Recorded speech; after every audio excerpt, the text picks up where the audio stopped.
Hi, Jared.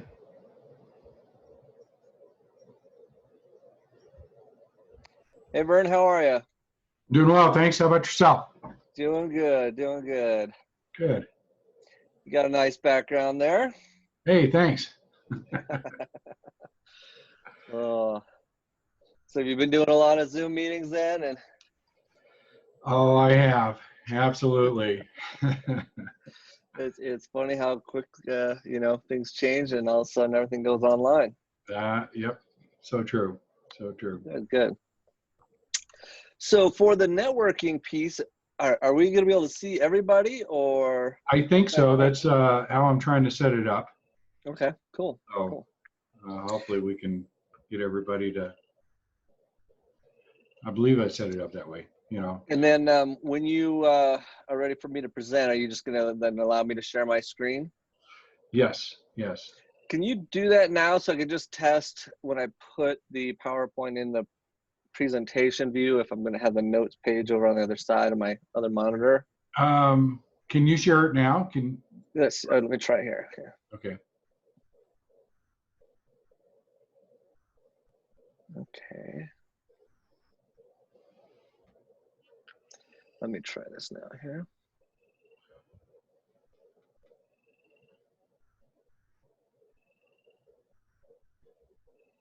Okay, so do you just see just the slides here? I do. Yep. Okay, and you don't see like all the notes and all that other stuff that. No. Okay, That's good. that'll work perfectly. I'll just scroll back to the very beginning. All right, then that'll allow me just to have some other stuff on my other monitor just to reference some questions and things that I might bring up. But Good. perfect. I'll stop. So I've got about 38 people are signed up. So Hey, that's great. That's great.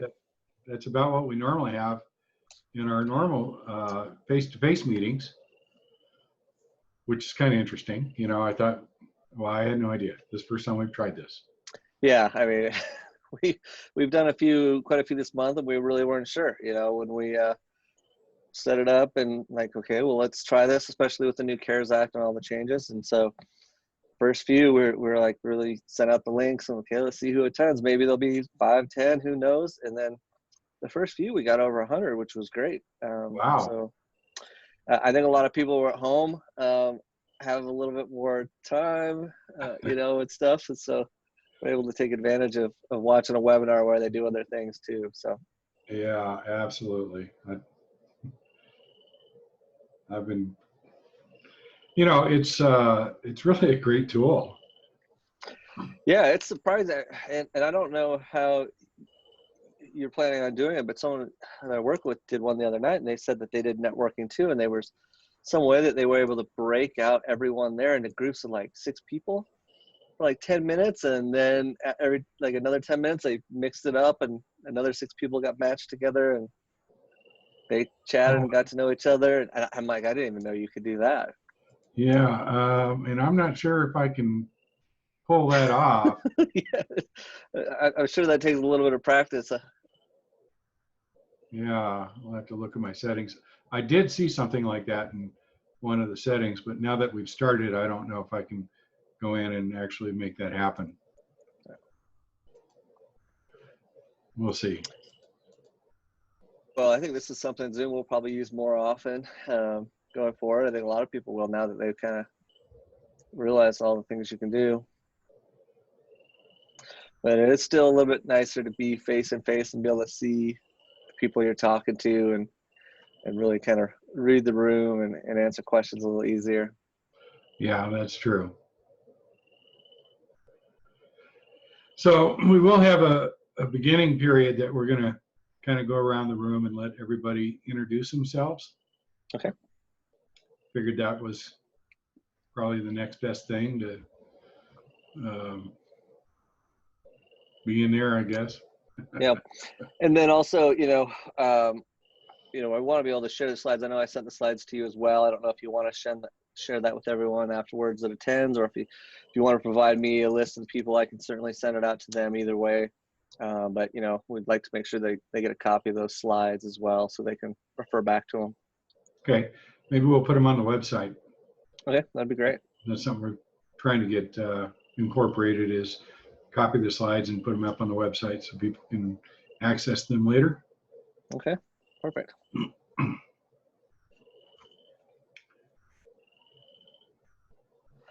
Have they started to lift any of the restrictions there at all in Denver, or? A little bit. We can show houses now as agents. Can't do open houses, but we can show. Just individual showings. Okay. Yeah. I actually have a haircut scheduled for next week. Yeah, I was like, gosh, they're talking about opening them, salons and things this Friday here. I'm like, even a couple days earlier, it's starting I know. to get a little long. At least you can't see the back. It's another 3 weeks. So Yeah, my wife was saying, she just said to me a few minutes ago, I need to shave the back of your neck because I have a closing tomorrow. She said, it's starting to get bad. So yeah, I haven't dared try to cut myself. I cleaned up the a little bit by my ears once, but wasn't going to try and do anything in the back myself. Yeah.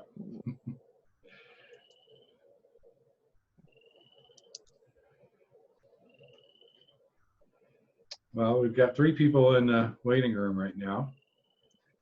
So we'll open it up in a minute here.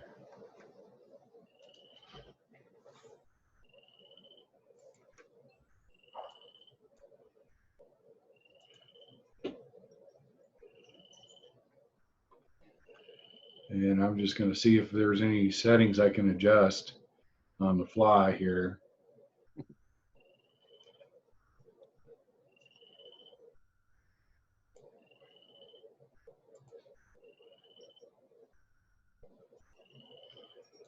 I actually had some pretty big problems with Zoom today.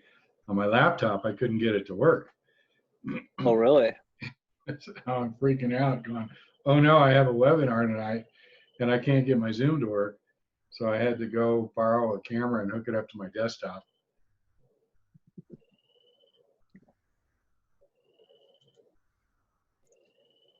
Just the camera on your laptop itself? You had to get a separate camera? I put a separate camera on my desktop. Oh, okay. Because normally I do it with my laptop.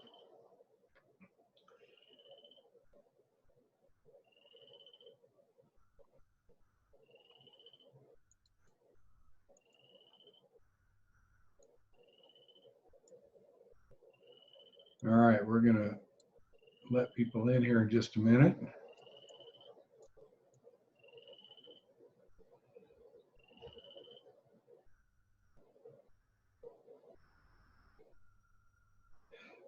Jared, tell me a little bit about yourself so when I do an introduction, I can properly introduce you. Yeah, so I actually started off working in financial services for Fidelity Investments for about 15 years, really working with companies overseeing their retirement plans, like 401k plans, so helping their employees save for retirement. And then a couple years ago, I moved over to Cost Segregation Authority, our company now, because a good friend of mine works here, and just cost segregation has become really popular, and they're growing a lot. So now I kind of switched over from helping people save for retirement to helping people save taxes now on their real estate property. So really, we've kind of been in the financial services industry for about 17 years, and kind of working on the real estate side for the last couple. Okay. What's the name of your company you're with? Cost Segregation Authority. It's a lot.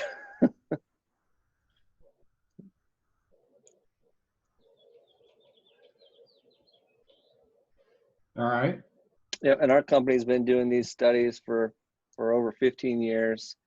We've done over 5,000 cost segregation studies. So, it's our sole focus now. I mean, about 5 or 6 years ago, our founders broke off from a CPA firm just to specialize just in cost segregation studies. And through that, we feel like we have the most experience and knowledge to go in and put together the most qualified studies and identify all the short-term assets within a property. So we got a lot of experience and time doing this. Terrific.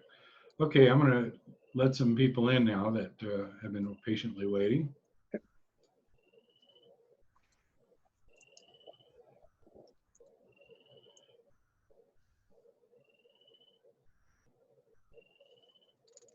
All right. Hello, everyone. Hello. We have Sharon, Sandy, Michael, and Les have joined us. And we had quite a few RSVPs, so we're expecting a few more people to be showing up here.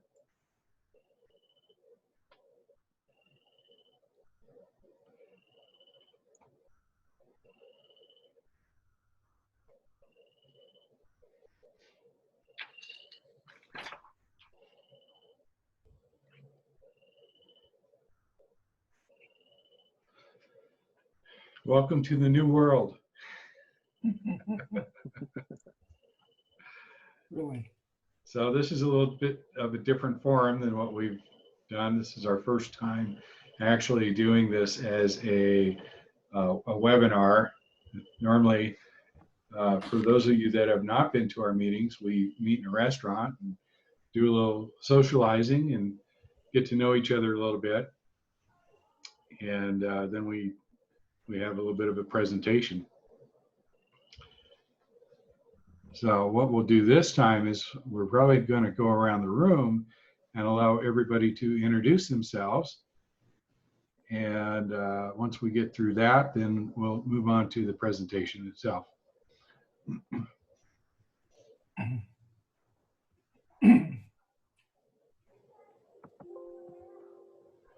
So I'm going to give just a few more minutes here to let a few more people in before we actually start that intro. You wonder who he leaves? I'm sorry? Sharon, did you say something? I didn't. Okay.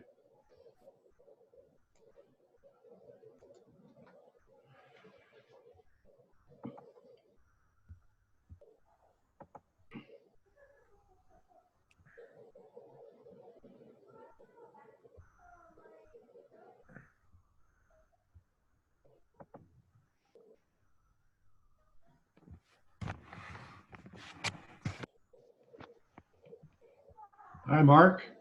Hey, how you doing? I'm doing well. How about yourself? Pretty good. Getting a little stir crazy, but doing okay. Your hair's getting long. Yeah, it is, huh?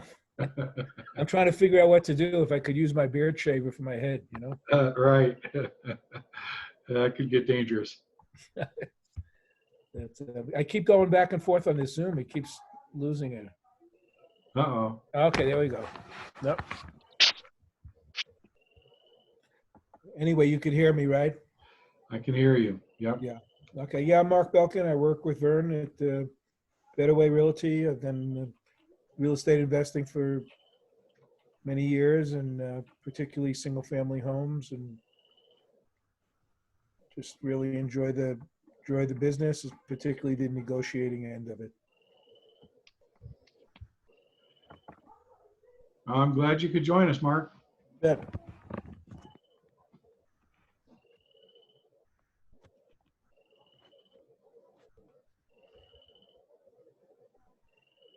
Still hear me? I can hear you. Okay. Yeah. Well, we could go ahead and at least get started, seeing how Mark was bold enough to be the first one to introduce himself. We appreciate that. Sure. Sharon, I can see you first on my screen, so how about we start with you? Sure, that'd be great. Well, hello, everyone. My name is Sharon Thornburg, and I am new to the business. I just finished the RAL Academy training in Phoenix in March. So right now I'm working on and about to finish up my administrator's license, and looking forward to learning more about the business. I have a healthcare background. I was in the hospital world for all my career, and now I want to take this forward and have a business with it. And I look forward to working more closely with each and every one of you and getting to know you better. Wonderful. Well, I'm glad you can make it. All right. Sandy. Right. So I've always wanted to make it to your meetings and never have been able to. So I actually come from 50 years of nursing, okay, a lot of home health. In the last 15 years, I was a discharge planner, case manager, discharge planner at the SCL system, St. Joe's and Lutheran. So I've dealt with assisted livings a lot. I've always thought it's a great idea for, you know, some of the younger nurses that I know, you know, who would like to get into it. So anyway, but I was especially interested tonight in the, you know, the tax issues, because I do have some rental properties. So at this point in time, so I wanted to listen to your tax man. Well, good. I think you're going to find this will apply very well to your rental properties, Yeah, that's as what I well think. as assisted living. So good. So that's me. Wonderful.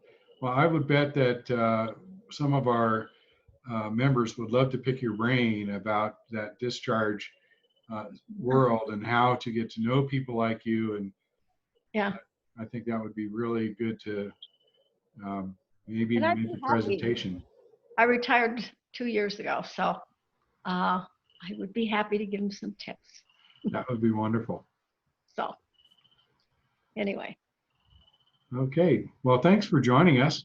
yeah, you're welcome. I'm going to bounce over here to Hallie. To figure Hallie, out would how. you like to introduce yourself? Actually, Haley's outside taking care of the grill right now, but this is Reed. I invest in a lot of different types of real estate niches, mainly right now self-storage, but I was very curious about the cost segregation because I use that in my contracts when I acquire self-storage facilities. So I was kind of curious to see what tax advantages you'll be presenting on today. So a little bit about me. Great. And that was Ray, was that correct? Reed. Reed. Okay. Reed and Haley, welcome. Glad you could join us. I'm curious who owner is.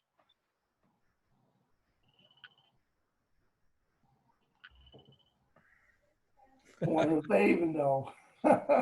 It just says owner. Yeah. So who's the owner here? I'm going to unmute you if you could introduce yourself.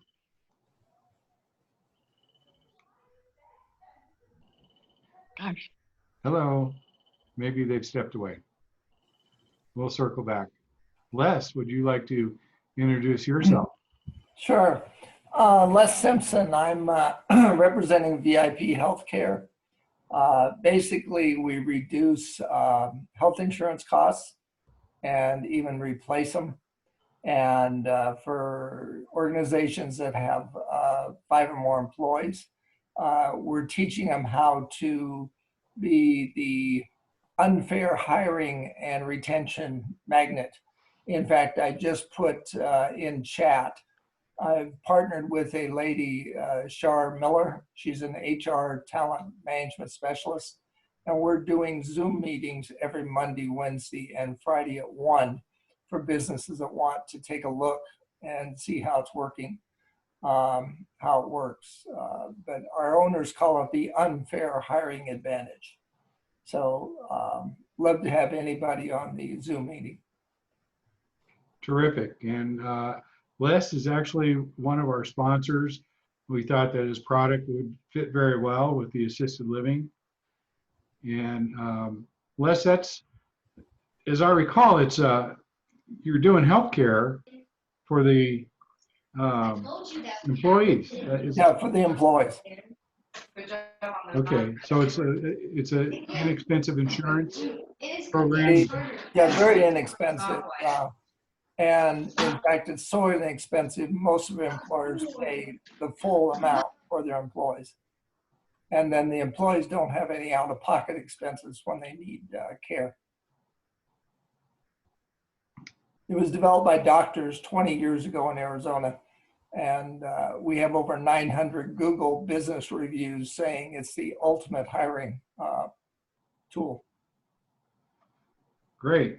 Well, I know that we have at least one operator here that I see, and they would be interested in learning a little bit more about your program. So I'm going to jump over to Craig and Brianna, if you'd like. Is Brianna with you? Yeah, I didn't hear any of the question though. Oh, we're just introducing ourselves and Oh, telling gotcha. everybody who we are, what we're doing. No, I'm Craig McKay, my wife Brianna. Excuse me. We own the well house in Arvada. We did the lease option with Vern and his company, and we're really happy with it. So do you have the new wing open yet? No, maybe another 2 weeks before we get our CO from the city. Okay. Well, I'm going to share with you guys what Craig has done here. They picked up a house, and there's Brianna. Hello. Hello. And the house was an 8-bed, but what was really unique about this particular house is it had an additional lot that was attached to it. And Craig is a contractor, and he's built another 8-bedroom addition to the house. And it's going to be just absolutely phenomenal what they're going to be able to do with that particular house. And we're really proud of them. They've done a fantastic job. They've been great clients of ours, and you know, they're really a success story. So I'm proud of you guys. Thank you. Thanks, Vern. Once Okay. it's all done, we'll send finished product pictures. Terrific. Well, when COVID's over, or when we get to that point, I'll come visit too. Yeah. Absolutely. Michael, I'm going to go to you now. If you could introduce yourself.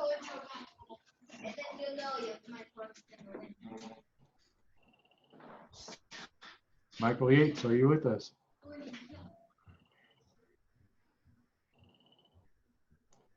I'm going to unmute you, Michael, and see if we can get you. Hello, Michael. Okay, Michael might have stepped away as well. I'm going to go back to owner and see if they're back. And hello, owner. Can you identify yourself?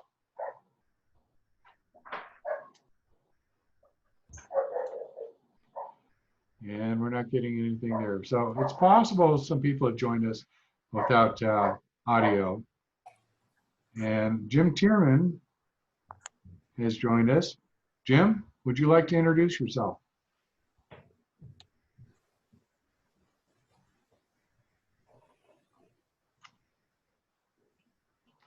We have that awkward silence.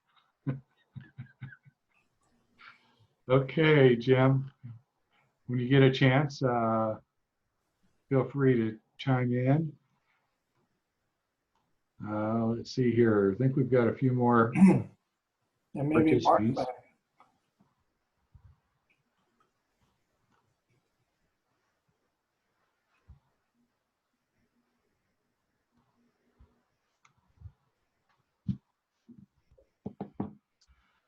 All right.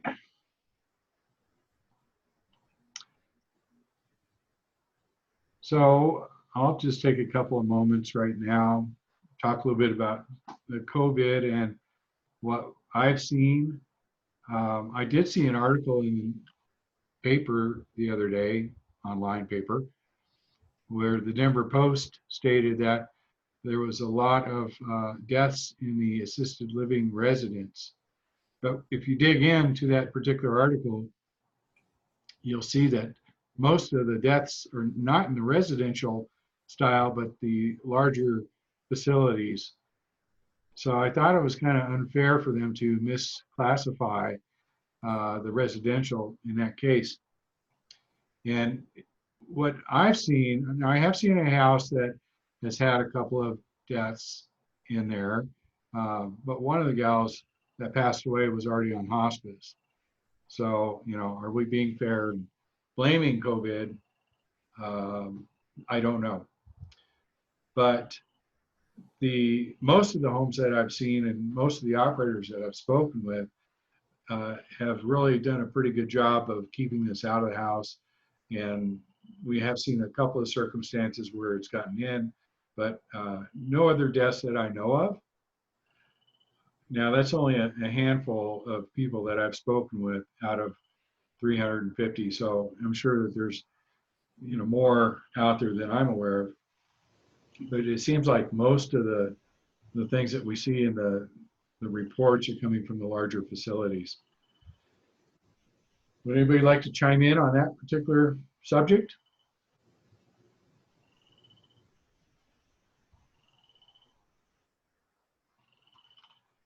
Let me unmute you, Sandy.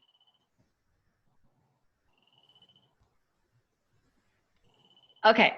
What I can tell you is that, you know, the last number of years I've been in the emergency room doing case management. And I'll tell you, the number of people that come in from, oh, like the huge Brookdales, places like that, you know, when they get really weak, they would be dropped like a hot potato. No, we can't take them back after these people had been spending so much money for like 2 and 3 years. And I would get the patients in from the small assisted livings like you guys have, okay, and will have. And I'll tell you, they were usually, because I was, you know, I had to find placement for them. And we would explain that, you know, they were really weak, but, you know, they had a urinary tract infection. They'll get better in a couple of days. Can you take them back? Oh, yes, no problem. So I can really speak very highly to all of these smaller assisted living homes and how wonderful they are. So hopefully that's what you are all going to have. Well, I think it may be a marketing advantage for them too, going forward to once all this shakes out, to show that, hey, the odds of somebody getting sick in a small home is a lot less than the big facility. Definitely. No question. There's no question. So I commend you all for what you're doing. So anyway, I'm going to mute myself again. Okay, thank you. So, okay. Jim Tiernan, are you ready to introduce yourself? I'm going to unmute. There you go. Hey, Vern, how you doing? Good, Jim. Good to see you. I'm actually in my kitchen. I was just planning on listening. Our kitchen getting painted, so I don't know if you can see that, but got a nice project going. and stuff all over the place. But I could show you my very new COVID crew cut that I gave myself the other day. That's the way to do it. Yeah. Yeah. So yeah, I was just planning on listening. See what you got going on today. Okay. Well, thanks for joining us.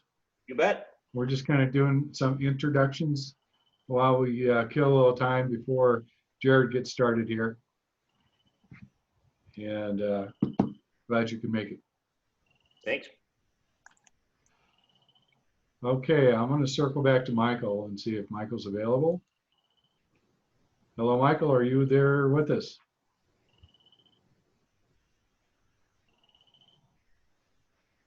Okay. And one more time on owner. Hello, owner. Can you identify yourself?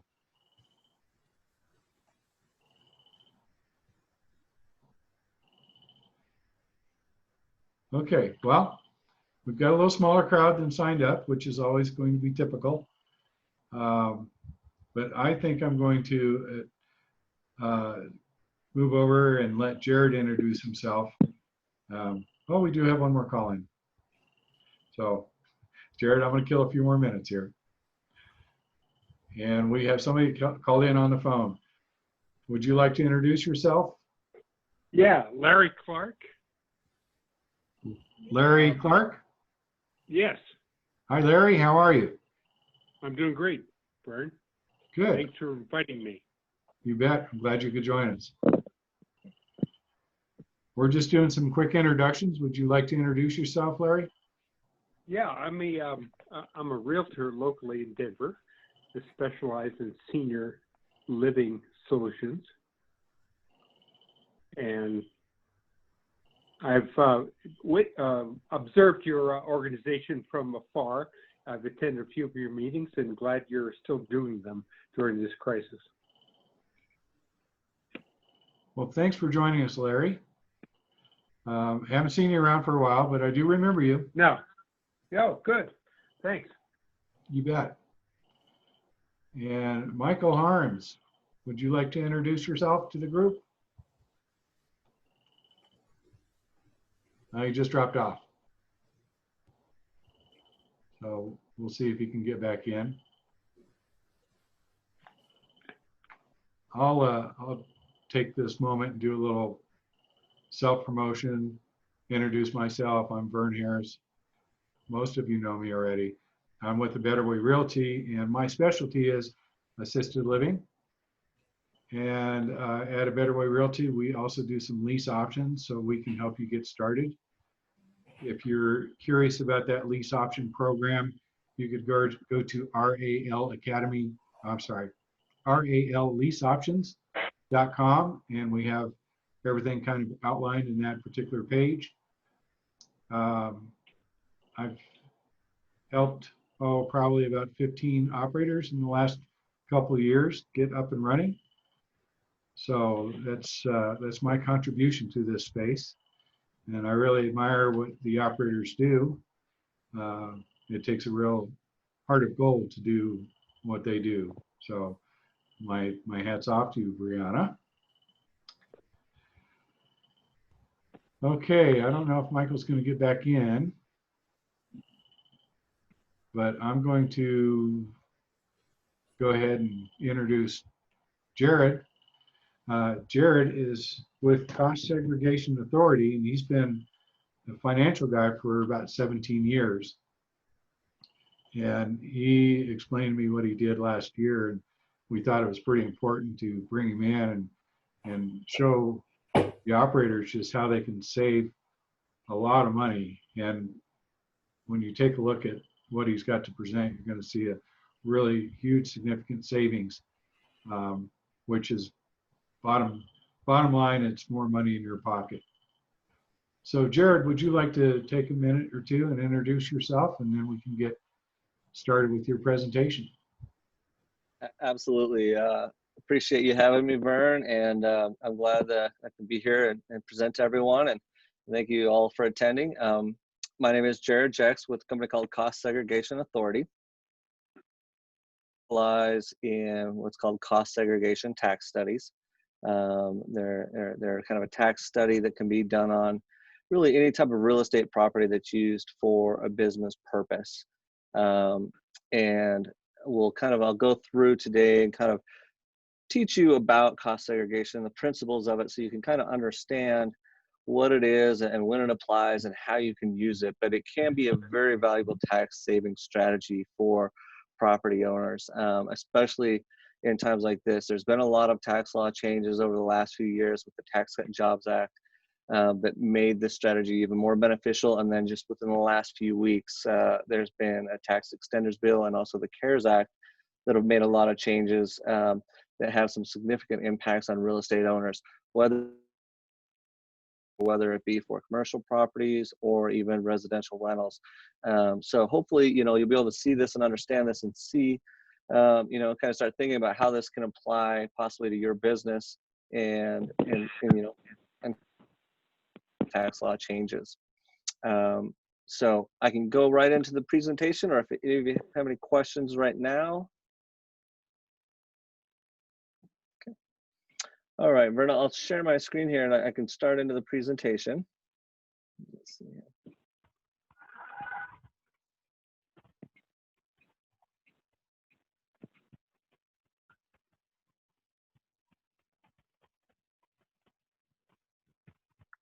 Okay, can you see that, Vern, and everyone else? Yeah. Vern, do you see that? Okay. Really, our company, like I said, we do these cost segregation tax studies, and one of the other things that we do is we actually go out and teach about cost segregation to CPA firms, real estate firms, and real estate investors all over the country. It's surprising how many people really have not heard about cost segregation. Even some CPAs are not very familiar with what it is, or they have a lot of misconceptions about it. So that's kind of what we do as well, as we go out and we teach CPA firms and give them continuing professional education credits. Same thing for real estate professionals, to kind of teach them about this strategy. We kind of put together this presentation right after the Tax Cut and Jobs Act, and we kind of call it what we call the glorious world of cost segregation. I've added some additional slides in at the end to kind of talk about some of the changes that have come about with the new CARES Act and the tax extenders bill that came out just within the last few weeks. So we typically have one little introductory slide here. If you can see this, and really we ask, can you see the hidden tiger in this picture? And it might be a little bit hard with everybody on the webinar. I usually like to see everyone's faces as they squint or try and get cross-eyed to find the hidden tiger in this picture. And it's not the big tiger in front of you, but I'll kind of just point it out. If you look at the stripes here on that tiger, you'll actually see the words, the hidden tiger. You know, the is on kind of on the neck, hidden is kind of on the body, and tiger is kind of going down the back leg. Well, why do we do this? Well, we kind of think that this is kind of what cost segregation is. It's the hidden deductions that real estate owners can take to reduce their tax liability, but they just a lot of times are just overlooked, either because they don't know about it or their CPA hasn't really taken a lot of time to look into it and explain it to them. And so we really feel that cost segregation is a study that identifies those hidden deductions that you didn't know about that you can take and help to reduce your tax liability. Really the objectives that we want to teach are really kind of help you understand this less understood tax strategy and principle, illustrate that it's kind of a low risk, high value of cost segregation. Some people think doing something like this might increase your audit risk. That's just simply not the case. We'll talk about it a little bit more in a minute, but it's an IRS, it's a strategy that's known and allowed by the IRS. It doesn't increase your audit risk at all. We also want to talk about identify the aspects of the new tax law that affect depreciation for real estate owners, and then really illustrate what these laws mean for real estate owners and property owners. So hopefully all of you are familiar with the concept of depreciation and what that is. Depreciation itself is a tax deduction that you are allowed to take really for the wear and tear of a property. So if you were to buy a commercial property, it's typically depreciated over 39 years. If you were to buy a residential rental or residential type of property, it would be depreciated over 27.5 years. So essentially what your CPA or accountant's going to do is take the cost of that property, divide it by 39 years or 27.5 years, and you would just get that same depreciation amount every single year. And that's typically what happens when you buy a property. What cost segregation is and what its relationship to depreciation is that it's a strategic tool that allows you to accelerate that depreciation expense each year. And this is done by reclassifying real property to personal property. So real property typically is the building itself and the structure. And really without a cost segregation study, you know, when you buy a property, your CPA is going to break out a portion for the land, and the rest of it's just going to be considered the cost of the building, and that's as far as they go. But within classified as personal property, and rather than being depreciated over 39 years or 27 and a half years, they're eligible to be depreciated over 5 years or 7 years if they're personal property, or 15 years if they can be considered a land improvement. So by doing that and taking those deductions over a shorter life, which is more appropriate for the types of things in them, you actually then are accelerating your depreciation deductions, getting large tax savings up in the earlier years, which is going to improve your cash flow and your return on your investment. So what, how do you make that reclassification from real property to personal property? And that's where you do need an engineering-based cost segregation study. And that's where a company like ours actually will come in and visit the property and identify all the components in there that can be reclassified as personal property or land improvement items. So a lot of people think, well, that this sounds like some kind of a loophole or something like that, and it's actually not a loophole. It's an IRS approved method. The IRS actually has made a comment that cost segregation, it's desirable for property owners to accelerate their depreciation deductions and maximize those personal property costs. So really, it's a smart tax planning strategy. And it isn't any sort of loophole or anything like that. And so I'll kind of get in here in a little bit as to kind of what those personal property and those land improvements items, so you can kind of see and get an understanding for what that is. Before I do that, I'll give you a really quick history of cost segregation, just so you're kind of aware. It's nothing new. It's been around for a long time. Depreciation itself goes back all the way to the 1920s and 1930s, and there's been a lot of variations of different types of depreciation methods. But cost segregation, as it's known today, really kind of came about back around 1997. There was a tax court case with Hospital Corporation versus the Tax Commission. Hospital Corporation owned a lot of hospitals and clinics all over the nation and was facing some significant tax liability. And so they kind of gathered up all their CPAs and smart people and said, what can we do? And they said, let's go in and do an inspection on all our buildings and properties and identify everything in there that's personal property, break that out, and then depreciate it under its more appropriate useful life, 5, 7, or 15 years, and then get those deductions earlier. In doing so, they actually came up with $700 million of depreciation deductions. And as you can expect, $700 million is going to catch the IRS's attention. So they initially came back and said, no, this doesn't sound right. You can't do this. It went to the tax court, and the tax commission ultimately ruled in their favor and said that no, that they had done the appropriate steps to go in. They used an engineering-based strategy to go in and identify all the components of the property and break them out into personal property separate from the building and the structure itself, which would remain real property. From this court case, there were really kind of 3 main tests then that were kind of developed to determine, what could be reclassified and accelerated for depreciation purposes. So from this Hospital Corporation versus Tax Commission is where kind of modern cost segregation was born. So as you can see, 1997, that's over 23 years ago. It's really nothing that's new. It's been around, but it didn't have a lot of traction or a lot of knowledge about it for several years. It's really picked up probably over the last 10 to 15 years, especially within the last 3 to 5 years with some of the new tax law changes. It's become very popular, and more people are taking advantage of this. The personal property tests that came out of that court case, the 3 main tests to determine whether or not something can be reclassified, fall under IRC Section 38. And the first one was if the property can be removed without any damage to the building structure, then it's personal property. So if you think of things like carpets, countertops, window coverings, there's a lot of things in there that can be reclassified.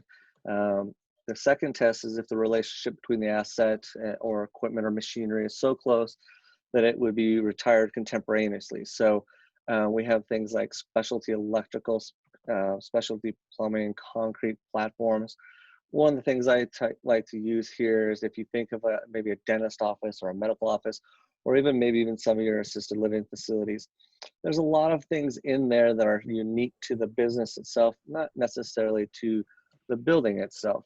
You know, within a dentist's office, you have kind of all those separate booths that have their own sink and their own plumbing, and there's a lot of special electrical running to them for lights, for X-ray machines, for TVs, for all the equipment that they use in their business. Well, those aren't necessarily tied to just the building. They're tied to the type of business they are. And since they kind of go with that, you know, they can be reclassified as specialty electrical or specialty plumbing. And if you think about that, if you have, you know, a dentist's office that has a TV on the screen so that people can look up and watch TV while they're getting their teeth cleaned, that can be classified, but then all the electrical behind that, all the way back to the electrical panel, can be reclassified. And so you do find a lot of these specialty electrical, specialty plumbing costs that can be reclassified as personal property as well. So Jared, would yeah, that go ahead. include the fire suppression systems that are in the homes? You know, I will have to double check with that. If there's a legal, like a state law, or, you know, for assisted living facilities that they have to have fire suppression systems, it might not be able to be reclassified. I'll double check on that.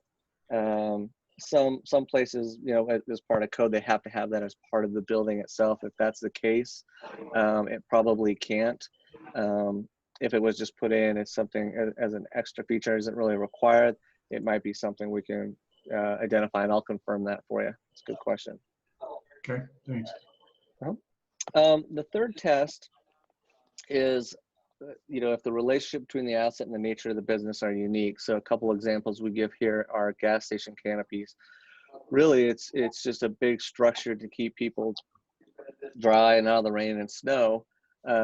And really, it's kind of more related to the business. You know, it's so the entire canopy itself could be reclassified as personal property. There are certain businesses that have IT cleaning rooms or specialty HVAC systems for a computer room or something like that that's separate than the main HVAC from the building. And in those cases, those specialty HVAC systems that are unique to that business can be completely reclassified and depreciated quicker.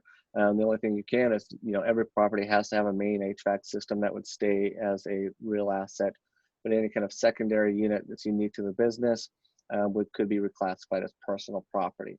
So these are kind of the three tests that are used. And really, ever since the hospital corporation versus the tax court in '97, there have been several other court cases that have come out, and pretty much everything's been debated in court, and we kind of have all those cases and know what they are, and so we know exactly what's allowed, and all these things kind of have been identified as what's allowed and what's not through other court cases. But we don't get into all that detail. But here are some kind of common classifications so you can get a greater sense of what we're going to find and what can be reclassified. So the things that within a property that are going to stay real property are going to be your steel structure, your roof, walls, doors, windows, your main HVAC systems, and your main plumbing and electrical systems. All of that, you know, structural stuff is going to stay, or anything that's kind of required is going to stay real property. The things that we can actually then reclassify and accelerate depreciation on for land improvement items, those are going to be anything that's a parking lot, any type of curb, gutter, sidewalks, storm drains, irrigation systems, retaining walls, and then any kind of, you know, landscaping, you know, trees, shrubs, plants, things like that, we can identify and reclassify those as 15-year assets. For the personal property, most personal property ends up in 5 years. There is some telecommunication stuff that ends up in 7, but most of it ends up in 5. But things like carpets, countertops, cabinetry, window blind coverings, any kind of window treatment, wall coverings, any kind of removable flooring. If you have ceramic tile, you know, there's been a case that's kind of determined that ceramic tile isn't easily removable without kind of doing some damage. So it's kind of cemented to the floor. So ceramic tile wouldn't necessarily be considered, but any other type of flooring, carpeting, or panel flooring could be reclassified. And you'll notice too, I talked a little bit about specialty electrical, specialty plumbing. If you think about really the requirements of a room, you know, you have to have at least one light in every room. If you have extra lights or, you know, can lighting and things like that, or kind of, auxiliary lighting, all of that then would be considered, specialty lighting and specialty electrical, all of that behind it back to the panel. So, if we go in there, we take all of that, you really just have to have a requirement for one building to have one light in there. Anything else would be additional that could be reclassified. So these are kind of the things that we look for and identify when we do a cost segregation study. What we typically find, as we say, as a rough ballpark, if you're thinking about things, you can kind of expect 25 to 30% of the cost of the building is what we're going to find to be reclassified. There are going to be certain things that we find more of. So if you think about manufacturing or restaurants or apartment buildings, they're going to have a lot of different things like carpeting or specialty electrical, specialty plumbing. So we might find a little bit higher percentage of the cost that can be reclassified. If we're looking at just kind of a bare bones warehouse or something like that that doesn't have a lot of flooring or wall coverings, things like that, it might be a little bit less, more around 20%. But in general, you can kind of think 25 to 30% of the cost of the building would be able to be reclassified. And I'll kind of walk through some examples so you can kind of get a feel for this as well. And I kind of joked with Vern when I first talked to him is that in our presentation, one of the first case studies we use as an example is actually a residential assisted living home. I didn't put this in here just for you. We actually use this as our example. And so what I'm going to show you here is really kind of to explain how cost segregation works, really kind of under the tax laws that were in place a few years ago. So you kind of get an understanding of how it can be beneficial. And then what I'm going to do is show you how some of the new tax laws have changed it and actually kind of supercharged the strategy. But really to kind of make sure you kind of understand what we're doing first, I'll kind of show you what it would look like under the tax laws a couple years ago. But if we were to buy a $1.2 million assisted living home, and that would be the cost of the building itself. So that 1.2 million wouldn't include the land because we can't depreciate the land. But 1.2 million for the building itself. And we're just going to use the year 2019 as an example. So you're buying it new or used, but it's new to you. And then you're doing the cost segregation study in the same year that you bought it, 2019. We'd go in again, identify those 5-year and 7-year assets. And then we would also find any kind of 15-year land improvement items that we can reclassify. And then what we're going to do is kind of put together a revised depreciation schedule. This slide is a little bit busy, but I'll explain it to you. And then Vern has a copy of this presentation as well that he's going to be making available to you, I think maybe through the website, so that you can get a copy of this presentation if you want to look back at it at any time. But really, with this example, the 2 columns on the left that are in blue, really kind of, the first one shows you the year, and the second blue column is the depreciation without cost segregation. So really, that would be dividing the cost at $1.2 million over, whether it be 39 years or 27.5 years if it's a residential, and then you're basically getting the same amount. So we're assuming it was bought midway through 2019.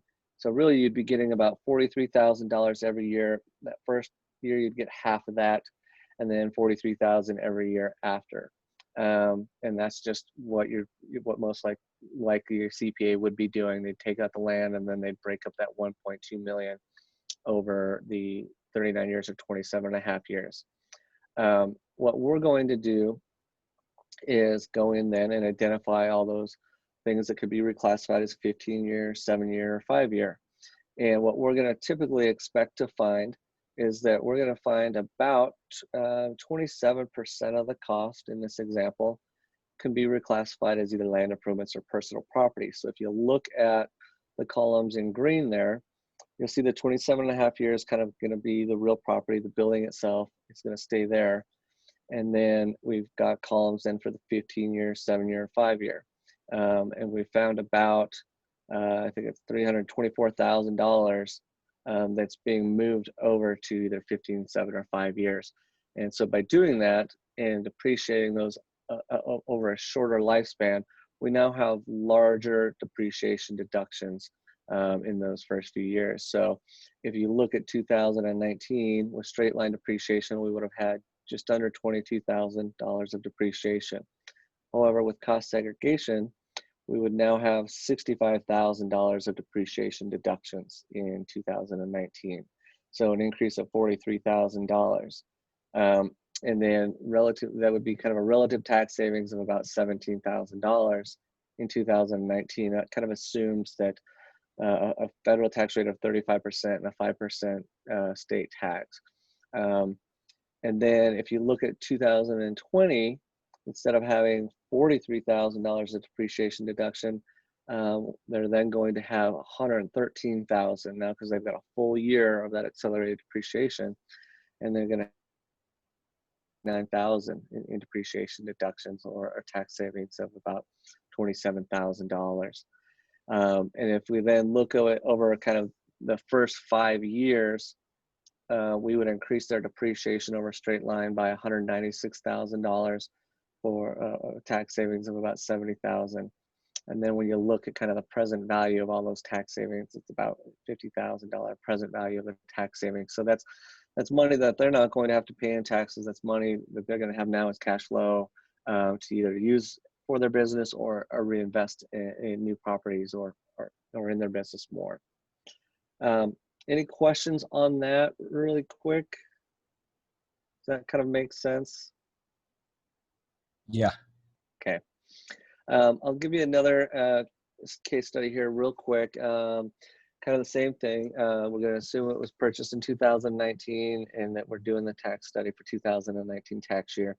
$4 million office building.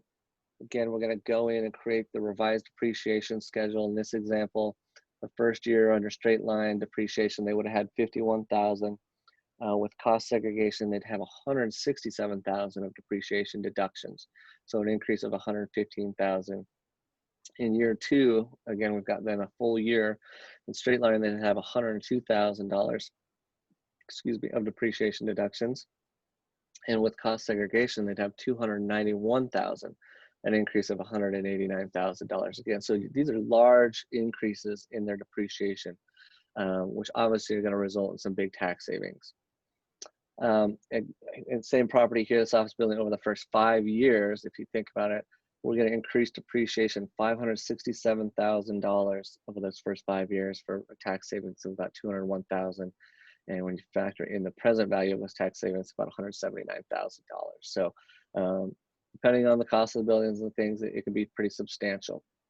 Now, one of the things that I really want people to kind of remember too is that we have a lot of people say to us, well, gosh, I bought a property 3, 4, 5 years ago. I wish I would have known about this. They think that they missed their opportunity, and that's not the case.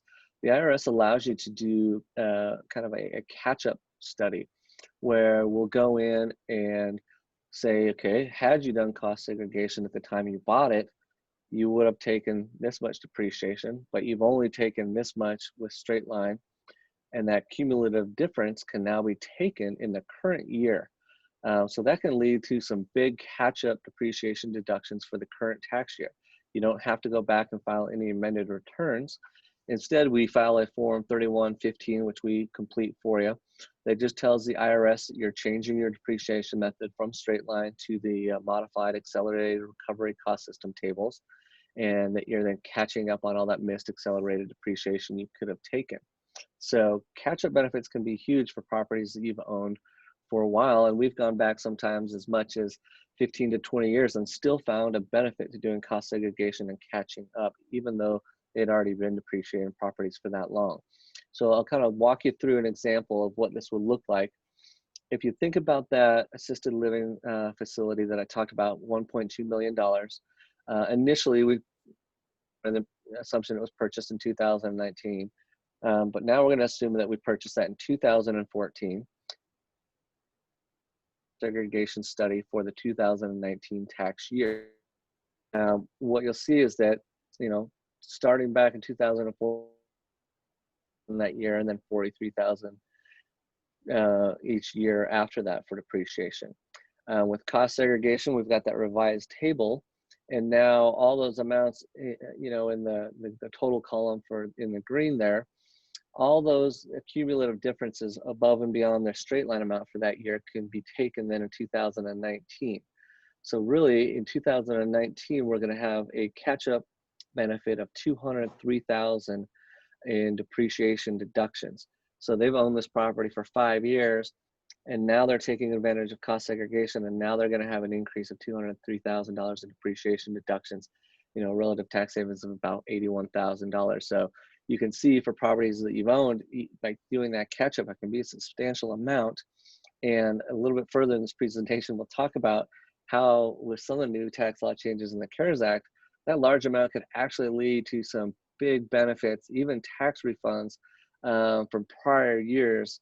But we'll talk about that a little bit later. But again, you can kind of see that's a large amount and can lead to a large tax savings. Any questions at all on the catch-up benefit? Okay. Here's just kind of a quick summary of that same property. Over the first 5 years, it'd be $180,000. The present value of all $73,000.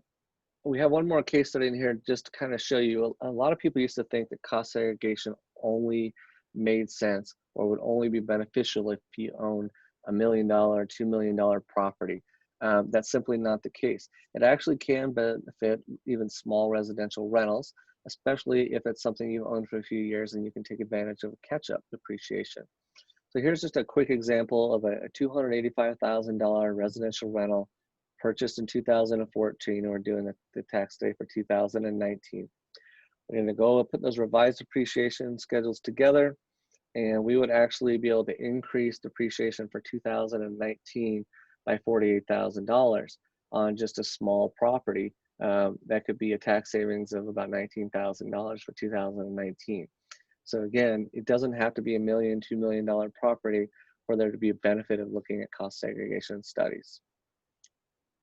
A couple things to consider is like when you could possibly do them.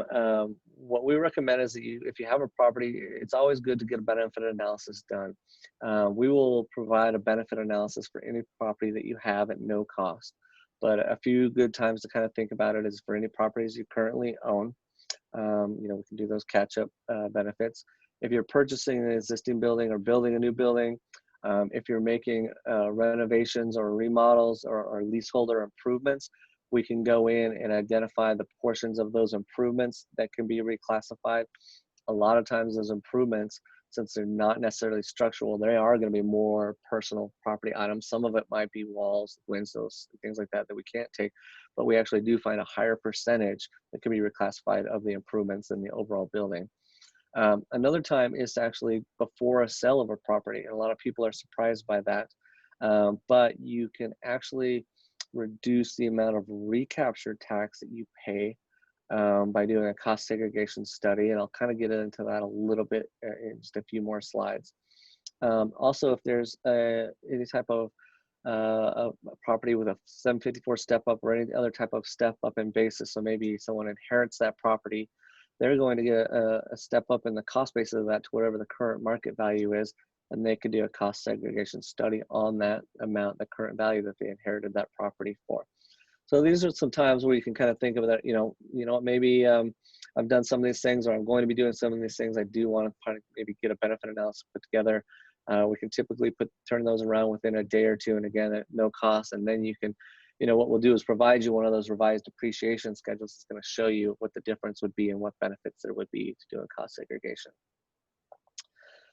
So the sale of an asset, a lot of people ask me, well, I'm not sure how much everyone's familiar with what recapture tax is, but anytime you sell a property, there's going to be a recapture tax that the IRS wants you to pay on the depreciation you've taken.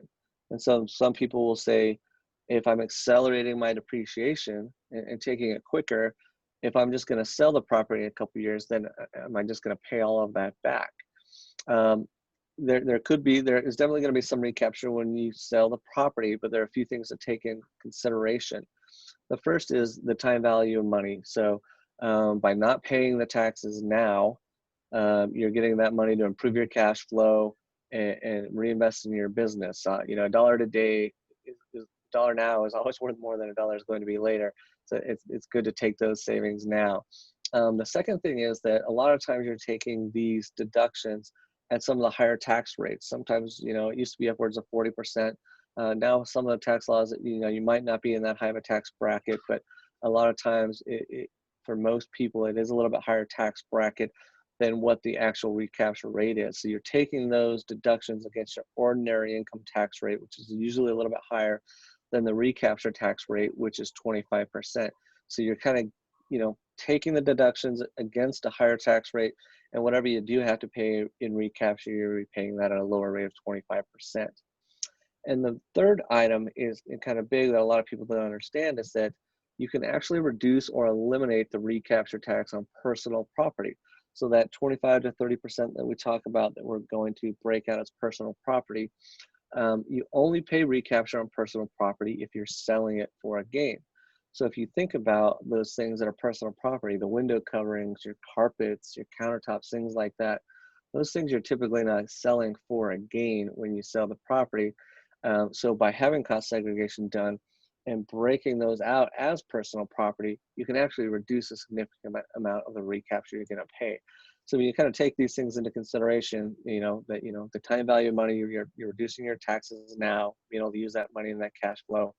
You're taking the deductions against a higher ordinary income tax rate than what you would pay for the recapture rate. And the fact that you're going to reduce some of the recapture or eliminate it completely on the personal property, you can still benefit. And that's why even upon the sale of a property, or if you're looking to sell, you can actually still consider doing cost segregation. We've had a lot of clients that have sold a property and then come to us shortly after and say, I just sold that. I guess I wish I could have done that. We can still go back and do it on a property you sold that same year, as long as you can coordinate with whoever owns the building to allow our engineers to get in there and do the inspection.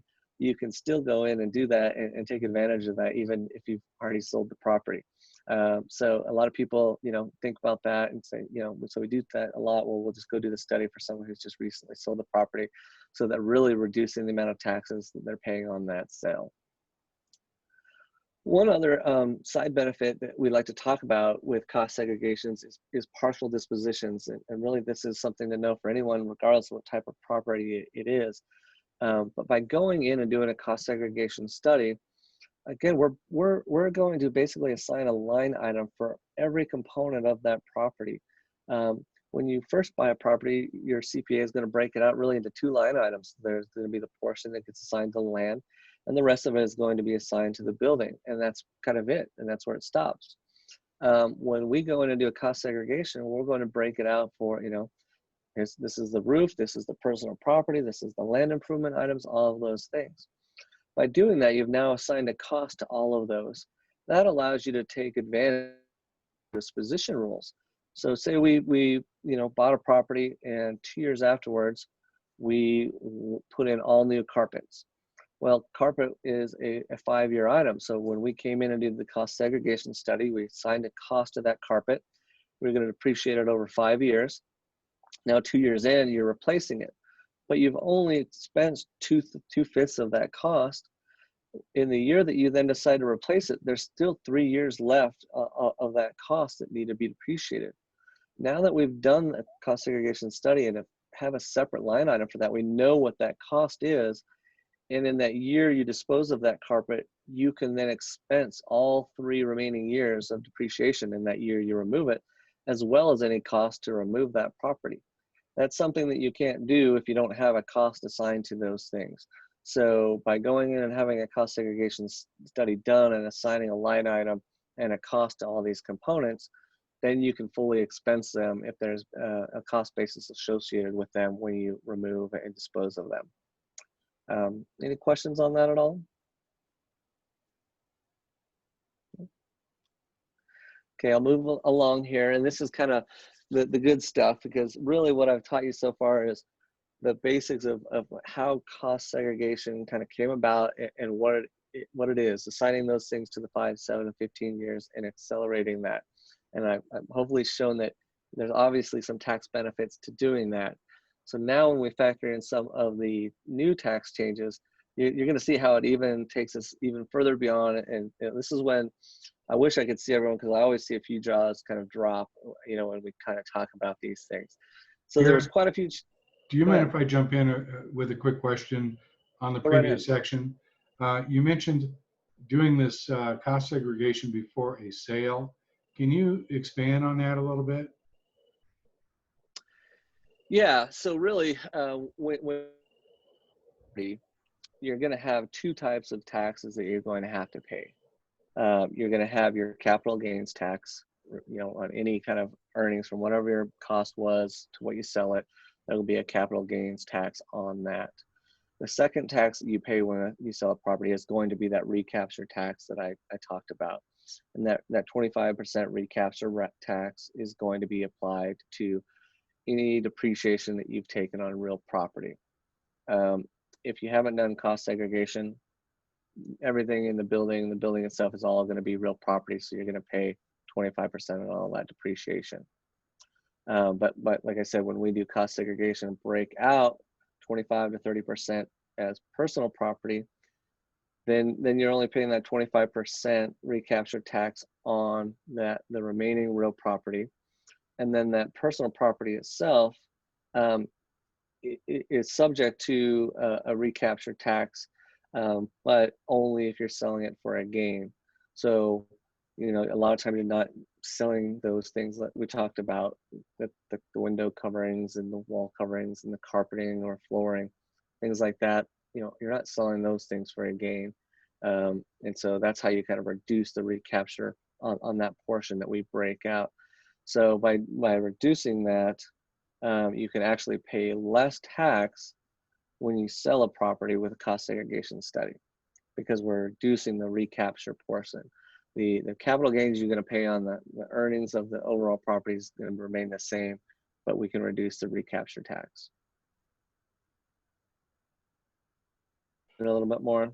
That's pretty significant. So an example would be, I have a client that bought an assisted living about 5 years ago, and he's put a significant amount of upgrades into the property. So he can go back the 4 or 5 years and recapture some of that. And then if he were to sell it, he would save on his taxes. Yeah, so we would Recapture? go back and we would go back and do cost segregation study, figure out, okay, what did you pay for it, and what are all the improvements you put into it, and we could take a portion of those, reclassify those as either land improvement or personal property, so he gets those accelerated depreciation deductions.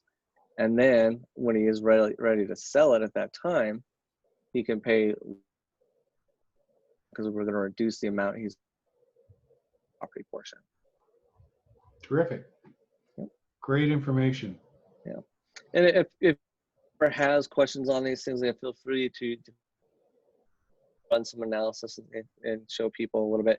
It does get a little bit kind of confusing to show in a presentation, but if you ever had the situation or wanted to look at something, we can run some calculations for you and kind of provide that information. Thanks, Jerry. Problem. So the Tax Cut Jobs Act was filled with all kinds of changes, but there were really kind of three big things to be aware of. And really today I'm going to go into kind of the bonus depreciation and the 1031 exchanges. Depreciation, again, itself is not something new either. It's been around for a long time, but it wasn't nearly, it started back in the early 2000s. And it was meant to really kind of be kind of a stimulus type of program, encouraging people to go out and reinvest and improve their properties and spend money. And what it does is it allows business and real estate investors to take an immediate first-year deduction on the purchase of eligible property. And the requirements for the property were that it had to be original use property. So it had to be something new. And then the property itself had to have a recovery period of 20 years or less. So when I talked about the things we find in a cost segregation study, our land improvement items are 15 years, our personal property items are 5 and 7 years. All of those qualify because they have a recovery period less than 20 years. And then the amount of that first year deduction was really dependent on the year that it was placed in service. So initially back in the early 2000s, there was this 30% bonus. So the first year, someone spent $100,000 on improvements, and they all qualified as personal property, they'd get to take $30,000 as an immediate deduction, that first year, and then the remaining 70,000 would be depreciated over the next 4 years after that. So they kind of got a big chunk up front. Then that kind of got increased to 50% in the mid 80s. And then after kind of the housing crisis and everything like that, by 2010, that got bumped up to 100%. So 100% of the costs, or 100% of costs that had a life of 20 years or less, could be taken as an immediate first year deduction. Then in the 2000, after 2011, that started coming down to 50% and was slated to go down to 40% and 30%, in 2018, 2019. But what happened with the Tax Cut and Jobs Act is there were two key changes that were made to this. The first one is that they eliminated the requirement that it had to be new property.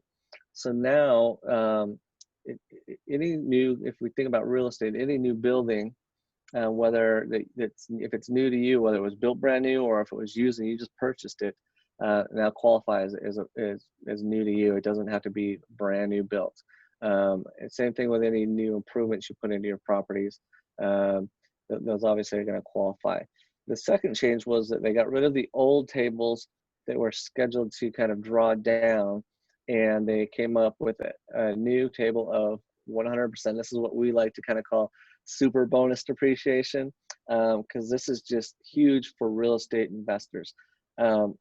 Really, since this was implemented, anything purchased or put in service between September 27th of 2017 all the way through the end of 2022 will now qualify for 100% bonus depreciation in that first year. So again, we got rid of the new use requirement. So any property you buy now after September 27th of 2017 through 2022 will qualify for this 100% bonus, which is really huge. And then after 2022, starting in 2023, it's going to draw down 20% a year. And right now it's slated to kind of phase out after 2026. So to kind of give you an example of how this really impacts, I'm going to go back to some of those case studies we showed you before and show you how this changes it. So if we think about that 1.2 million residential assisted living home, and again, we're going to assume that we bought it in 2019 and we're doing a tax study for 2019. Well, since it was 2019, it qualifies. Everything that we find as land improvements or personal property, all have an asset life shorter than 20 years, so it qualifies for these new bonus depreciation rules. So rather than depreciating those costs over 15, 7, and 5, we're now going to take all of it and expense it in year one. So what you can see is instead of $21,000 in depreciation with straight line in 2019, now we've got $339,000 of depreciation deduction. So an increase of $318,000. That's a lot of money and a lot of depreciation deductions. You may or may not be able to use all of those in 1 year. If you can't, those would certainly carry forward to the following year. You would never lose them. And I'll even talk about some other new changes that came about a little bit later on that may even allow you to take some of these deductions back to prior tax years and actually get refunds. So I'll talk about that in a little bit. But as you can see, bonus depreciation takes cost segregation, which was already a beneficial tax strategy, and supercharges it and gets a lot of deductions now immediately that very first year.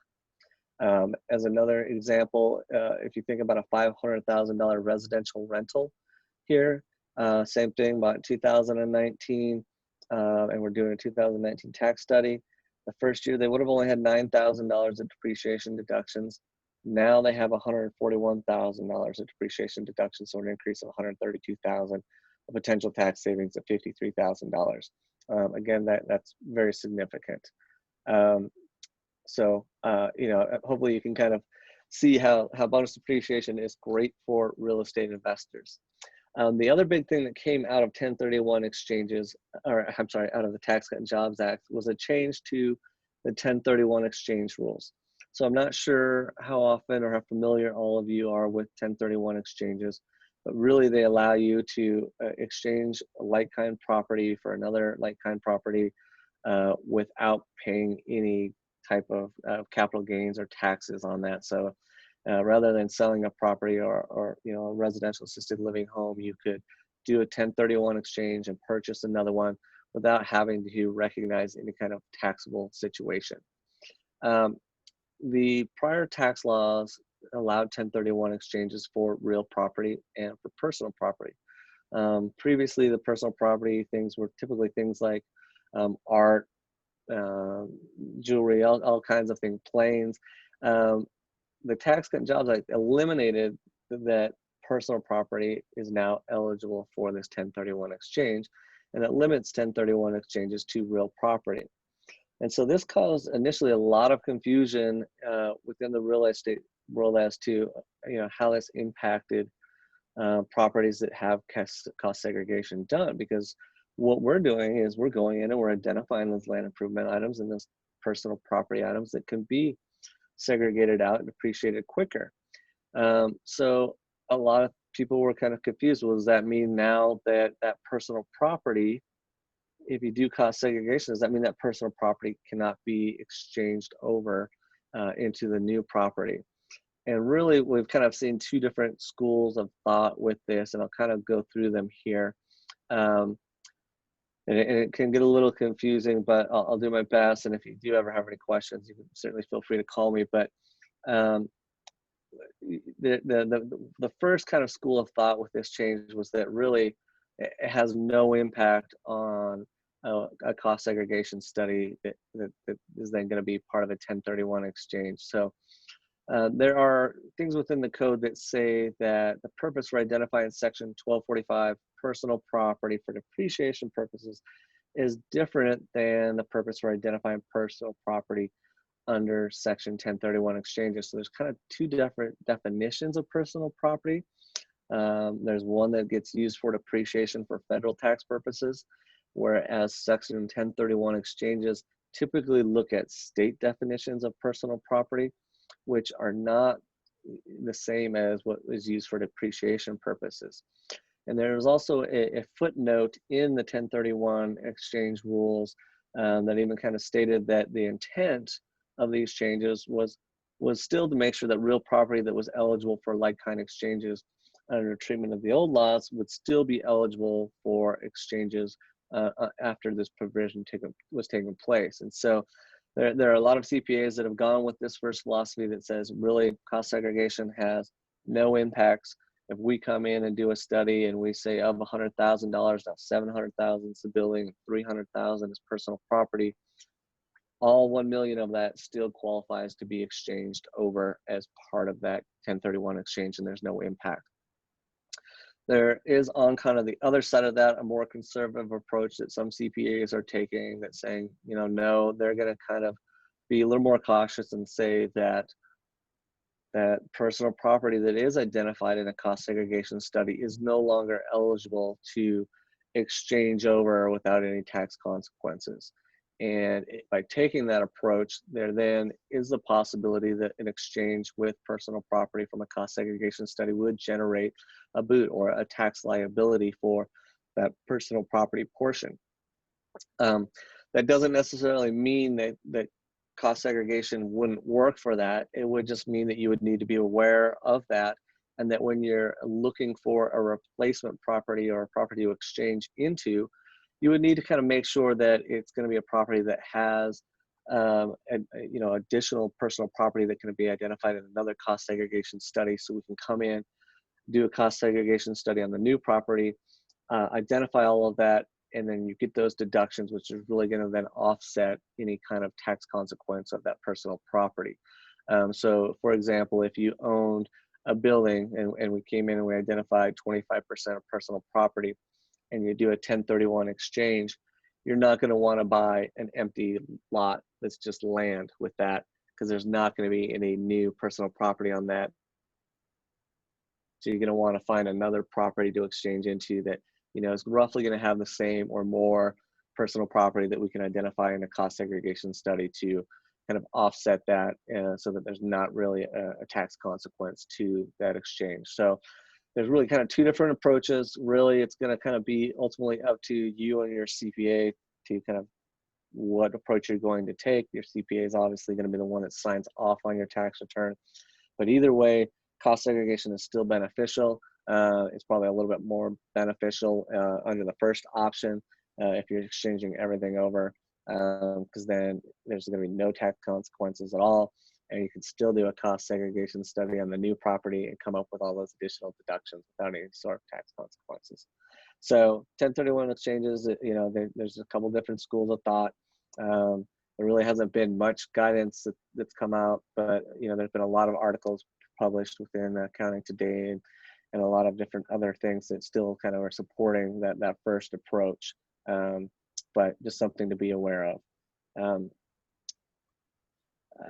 Any other any questions on that, on the bonus depreciation or the 1031 exchanges? Okay. So just recently, there's about a month or so ago, there was a tax extenders bill that came out that made some corrections or extended a few different credits. And then also a few weeks ago, the CARES Act obviously came out to kind of help combat the whole economic situation that we've got going on with COVID. For real estate investors, there's three big things that I'm going to kind of focus on just quickly to kind of be aware of that there's changes to. The first one is qualified improvement property. The next one is the 5-year net operating loss carryback rules, and then also the 45L tax credit. The CARES Act made a correction to a change that was actually made originally in the Tax Cut and Jobs Act back in 2018. Previously, real estate owners and business owners, when they made improvements to their properties, a lot of it was labeled as 39-year. But the old law did have 3 categories that they allowed. There were leasehold improvements, retail improvements, and restaurant improvements. They kind of had a separate class for each one of them. And they allowed, improvements made by those to qualify for kind of a 15-year depreciation period rather than 39-year. And it made it eligible for the bonus as well, the old bonus percentages. In the Tax Cut and Jobs Act, what they did is they eliminated kind of those different classes, and they just came up with one category that they call qualified improvement property. It eliminated some rules that were there before about, doing some things between unrelated parties or that you had to have the building for at least 3 years, kind of got rid of those. Eliminated restaurants as a class. It's really everything, any kind of commercial business improvement is now classified as a qualified improvement property. And then the CARES Act, when the Tax Cut and Jobs made this change, there was a drafting error that left out the assignment of a 15-year life to this qualified improvement property. So it actually then defaulted back to 39 years. So that was kind of a big mistake that was made, and it was corrected just recently in the CARES Act to make this qualified improvement property 15 years. Now, this qualified improvement property is slightly different than just land improvements and personal property that I've talked about before, because qualified improvement property can actually also pull in things that typically aren't personal property and land improvement items. Things such as windows, doors, walls, things like that. I'm sorry, not windows, but like walls, doors, other things that we wouldn't typically put in a personal property, and technically are required to be kind of part of the building but truly aren't structural, can now be picked up as qualified improvement property. So one of the key components of this is that it is supposed to be for non-residential real property. And I know a lot of you are on, in the assisted living kind of business and space. And so I wanted to kind of make a key distinction there. When we talk about non-residential property, it really depends on how your business or your property is being depreciated. There are a lot of assisted living facilities that are depreciated over 39 years, which actually makes them a non-residential. And typically what defines that is that they're going to make a lot of the income that they have, or the majority of the income from their business, is coming from other things other than rent. So it's more of the actual care and services they provide rather than the rent for the living space. So if more of your income is derived from those services and care than it is for the actual rent, then your property is probably being depreciated over 39 years and will qualify for these QIP changes. If your assisted living facility is making most of its income based off of the rents and not necessarily the services, it's probably being depreciated over 27 and a half years, which would then be considered a residential property. And we would just look at doing a normal cost segregation study. The QIP rules really wouldn't come into play. But I did want to kind of make that distinction. If you do have a property that you're not sure about that, you could go back to your last tax return and see if it's being depreciated over 39 years or if it's being depreciated over 27 and a half years to kind of determine whether or not it's being considered residential or non-residential. I just want to make that clarification real quick for you. Give you a couple examples of how this works. If we had a building owner that maybe a retail owner that gave it their tenant some tenant improvement allowances of $250,000, and those improvements were completed in 2018, all 250,000 of those could be considered as a 15-year improvement property, and it would be 100% bonus eligible. And even though they did in 2018, we would do kind of the catch-up study on that, and then you would take all of those deductions in 2019. You wouldn't need to amend for 2018, and we would just file that additional tax form, that form 3115, that would tell the IRS that we're moving to the accelerated depreciation tables and you're catching up the depreciation. Another example, this is kind of for an office space, but if an office owner makes improvements of about $385,000 to an office space in 2019, and then they have a cost segregation study done, we're going to go ahead and break out those items into 5 and 7 year categories. Any of those items that are non-structural or 5 or 7 year assets could now be qualified as QIP and 15-year property, again, 100% bonus eligible. Another example, and this kind of really helps kind of illustrate the difference between the QIP rules and normal cost segregation. Again, if we have a client that has a retail building and they did a remodel, and part of that remodel was, interior and exterior, the cost was $840,000, and then they do a cost segregation study. Before the CARES Act, we would have found $303,000 that would have been personal property and been 5 and 7 year. We would have found land improvement items of $129,000, and then as part of the building, there would still be about $406,000 of those improvements that would fall into 39-year class and still be considered kind of building. Some of those assets that got assigned to the 39-year can now, they're truly not, they're really not structural. They're not normally classified as personal property, but they're also not structural. So they're not the roof, they're not the windows, they're not HVAC system or fire suppression systems or something like that. Those could be reclassified as 15-year property. And so what we would actually then do is move about 212,000 of that from that 39-year up to the 15-year category. And that's because of the change in the qualified improvement property rules. So now we've got 200 up to 15-year property, and it's eligible for that 100% bonus depreciation that then would be taken in the first year. So that's kind of an interesting change. So, if any of you do have property that is considered 39-year property and you've made an 18, 19, or even are going to be doing it this year, we can now actually find more assets that can be reclassified by picking up some additional qualified improvement property to save you some additional taxes. So earlier, as we've talked about the bonus depreciation and how we can come up with some of those substantial depreciation deductions, sometimes well over $100,000. A lot of times in the past, people couldn't necessarily, they could use a good chunk of that maybe in the current year, and whatever they couldn't use, we just kind of carry forward. Well, now with a new change in the CARES Act, they've brought back the 5-year net operating loss carryback rule.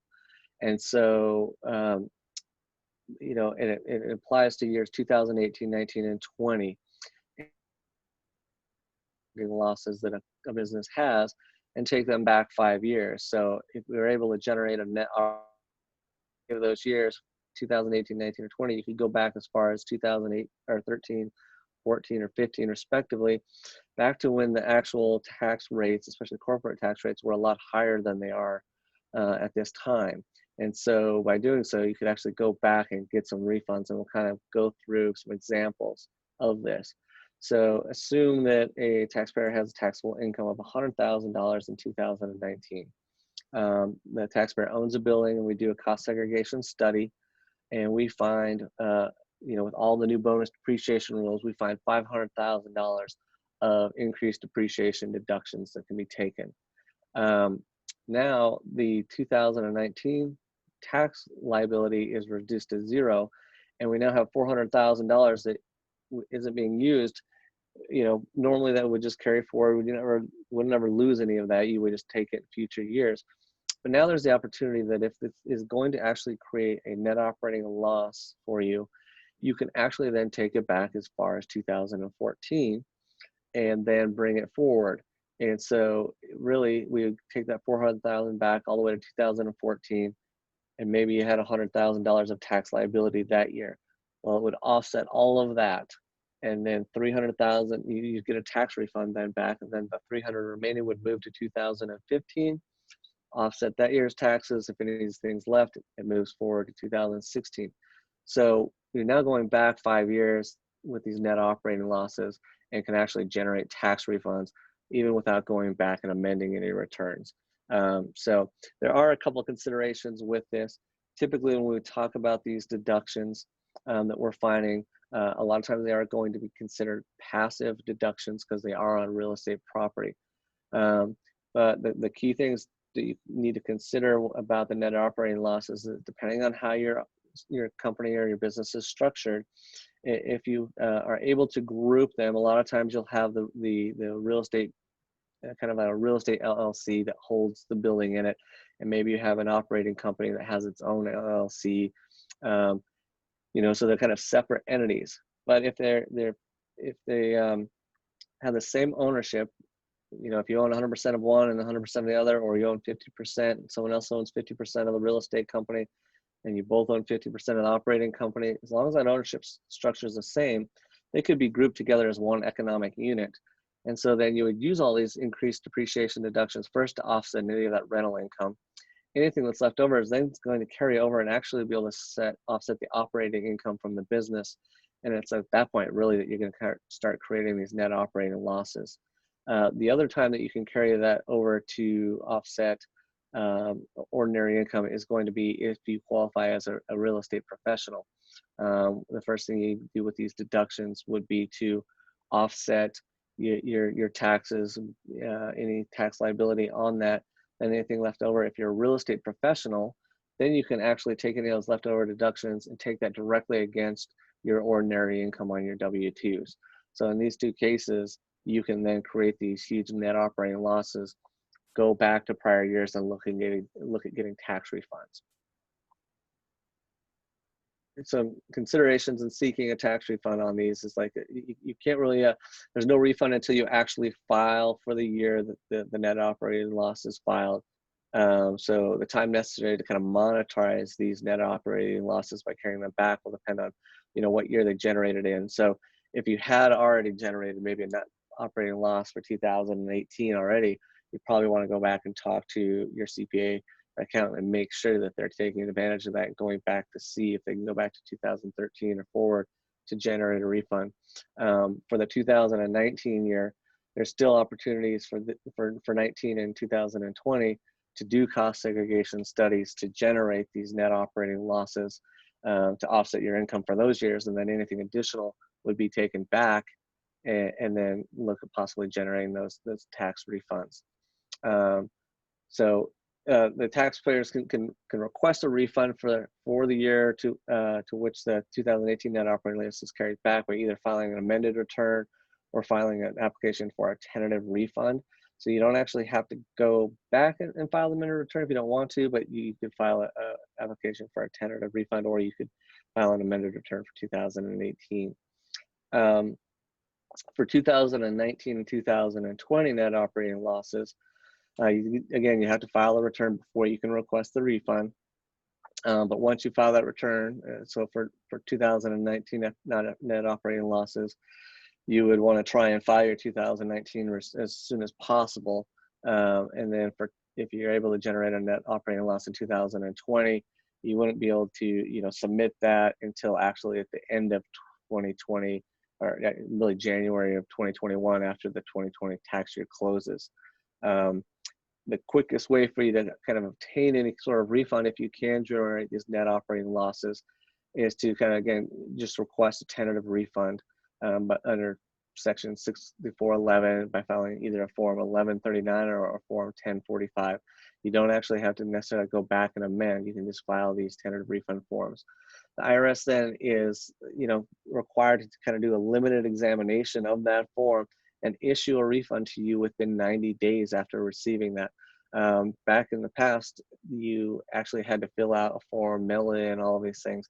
Now they have an electronic form that you can, or a form you can fill out and actually even email or fax, and that would be the start of the 90 days from that point. So under this procedure to section 6411, it requires that one of those forms be filed within 12 months of the taxable year for which the net operating loss arises. So for the calendar year 2018, if you did have a net operating loss before and wanted to see if you could take it back, normally that time would have passed, but they did extend that to actually to 18 months after the close of 2018. So that actually allows taxpayers until the end of June this year to kind of go back and try and get a refund for the 2018 year. Yeah, so really that would, for 2018, though, again, that would be, you really would have already had to generate one. Otherwise, for 2019 and 2020, if you did cost segregation and generated those large depreciation deductions, and then were able to create a net operating loss, you would then be able to file for that return after you filed either your 2019 or 2020 return. But again, it's something to be aware of. Like I said, we put these cost segregations at no cost. If you have properties that you would want to, deductions are there, what's going to qualify for bonus depreciation? Are we going to be able to come up with all these large amounts of increased depreciation deductions? And if so, then you can take that benefit analysis back to your CPA and say, okay, look, we did this. Are we going to be able to generate this net operating loss and take it back and actually get me a refund from these prior years? We're seeing a lot of people that have been able to take advantage of that, and we've been doing a lot of studies just for those cases alone. One of the other things that came about in the tax extenders bill is called the 45L tax credit. This is something that's been around for quite a while, but it expired and didn't get renewed in the Tax Cut and Jobs Act. But this is a little bit different than what cost segregation is, because cost segregation, we're going in and coming up with additional depreciation deductions. This is actually a tax credit, a refundable tax credit that shows up on your return, I think right underneath the child tax credit. And it's something that a lot of people, if they've made improvements within the last few years, could potentially qualify for. So it's usually one of the most overlooked tax credits for residential and apartment owners. And so we'll kind of talk about who qualifies for this, what makes a property eligible, and what those qualifications are. But really what it is the 45L tax credit is eligible for businesses and individuals, and it's a $2,000 tax credit for energy efficient systems and installations that have been performed.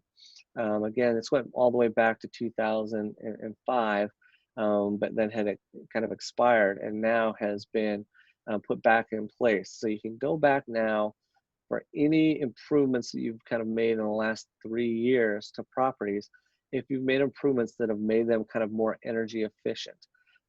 So really who qualifies, it's kind of really any kind of home builder or multifamily developer, or if or if you own the properties and you've improved them, that you'd be eligible for these. The type of dwellings that are eligible for these credits are apartment buildings, townhomes, assisted living facilities, student housing, single family homes, condominiums. The one kind of caveat I guess I want to point out with assisted living facilities is that it would kind of need to be more of something where they have their own living space with even like a little bit of a kitchenette or something like that. If it's more of a memory care, without their kind of own little living space and a little kitchen and things like that, it's probably not going to qualify. But if it does qualify, it can be substantial because again, it's a $2,000 credit per door. So if you think of that, if you only have maybe 8 doors or 12 doors, that's still quite a bit. And again, it's a credit, a dollar for dollar credit that you're going to get to take. Some of the things that help you qualify for this 45L tax credit are, it's got to be the building's got to be 3 stories or less. You need to, if there's double pane or triple pane windows to help kind of offer some protection from the heat and cold. If you have hydronic heat systems that can reduce energy usage, reflective flooring, HVAC units with a rating of SEER 13 plus, so that they're avoiding high energy use, any kind of exterior doors that have extra insulation, R38 roof insulation, R13 to R19 wall insulation, any kind of 80% efficient furnace systems, and some of these other things too, vacuum insulation panels, things like that. Any of these improvements that have been made in the last 3 years that are going to improve the energy efficiency of this are really going to help you to qualify. And what's interesting is that the requirements for qualifying for this are not this stringent because it's still back to the original rules when this came out in 2005.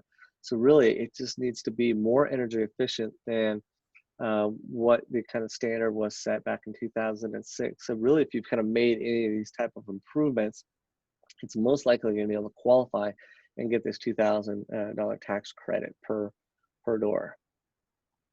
So a lot of common questions that we get on 45L is that can a remodeling project qualify? Yes, it's new construction, and if you've substantially rehabilitated the project, it's going to qualify as well as brand new construction would. Can you apply for this tax credit for properties you've built in the past? Yes, you can claim it retroactively. The properties had to have been built or remodeled, in the last 3 years. I don't know if anyone would apply to this, but can I be if I'm certified already, can I do a 45L tax credit on my own property? So there's certifications to do these studies that we do. But even if someone is certified, they can't do it on their own property. They have to have somebody else come in and do an independent study on the property. And then is there a maximum number of units I can claim for the credit? No. So whether it's a single family or whether or not you have 500 units, it doesn't matter. You can claim $2,000 credit for every single unit. So if you find 500 units, you could have $1 million tax credit. So like I was saying, the 45L tax credit is something that gets overlooked a lot of times and people don't know about. And now that it's been implemented again retroactively, if you have done any of these improvements in the last 3 years, now is the time to go and get this tax credit. If you don't get them done and take advantage of this now, it is going to expire and you're not going to be able to go back and get them retroactively in the future.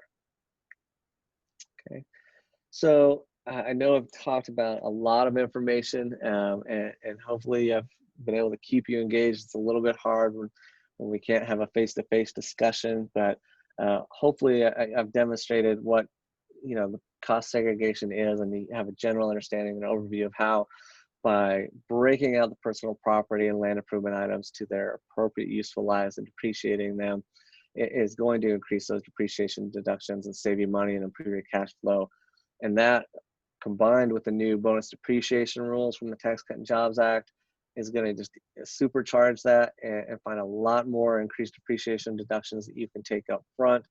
And then when you apply that with the CARES Act and some of the 5-year net operating less carrybacks, there is a potential that you can go back, create a net operating loss with all these increased deductions, go back and even get tax refunds for prior years.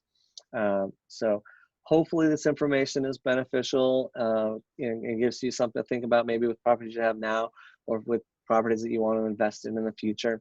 Like I said, we'll have Vern share these slides with you and my contact information is in here. If you ever have questions on anything in these slides or anything depreciation related to any of your properties, you can feel free to reach out to us. Whether you want a benefit analysis or whether or not you just want to bounce a question off of us, feel free. But again, we'd be happy to put those benefit analysis together for any property that you do have, so you can take a look at that and then go talk to your CPA and have a discussion, especially if we're going to find a lot of deductions and see if you can't go back and create some net operating losses and get some tax refunds. Right now, it's surprising how beneficial some of these changes are for real estate investors. If you do want a cost benefit analysis done on anything you do have, we only need a few pieces of information, such as the month and year you bought the property, how much you paid for it, the type of property it is, and then the address. From that, we'll go look at property records and find everything we need. And we can put together that benefit analysis usually within a day or so. If it is an existing property that you've had for a year or two, you can even just go and pull the depreciation schedule out of your last tax return. We don't need the whole tax return. There is a depreciation kind of schedule or table that's in the back of Schedule E. It would break down your cost basis and any improvements you've made on the property, and what those amounts are. And you can just send us a copy of that, and we can put that benefit analysis together so you can take a look at that and review that with your CPA. In the slideshow here.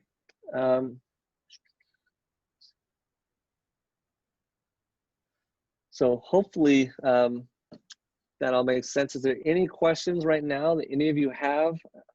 Or you can certainly feel free to give me a call or email me questions as well, and I'd be happy to answer them for you. Jared, on that tax credit, the 45L, what's it cost to have an expert look at your property? Yeah, so it depends on what we're doing, but it's usually about somewhere between $250 to $300 a unit to do the study. We actually have to come in.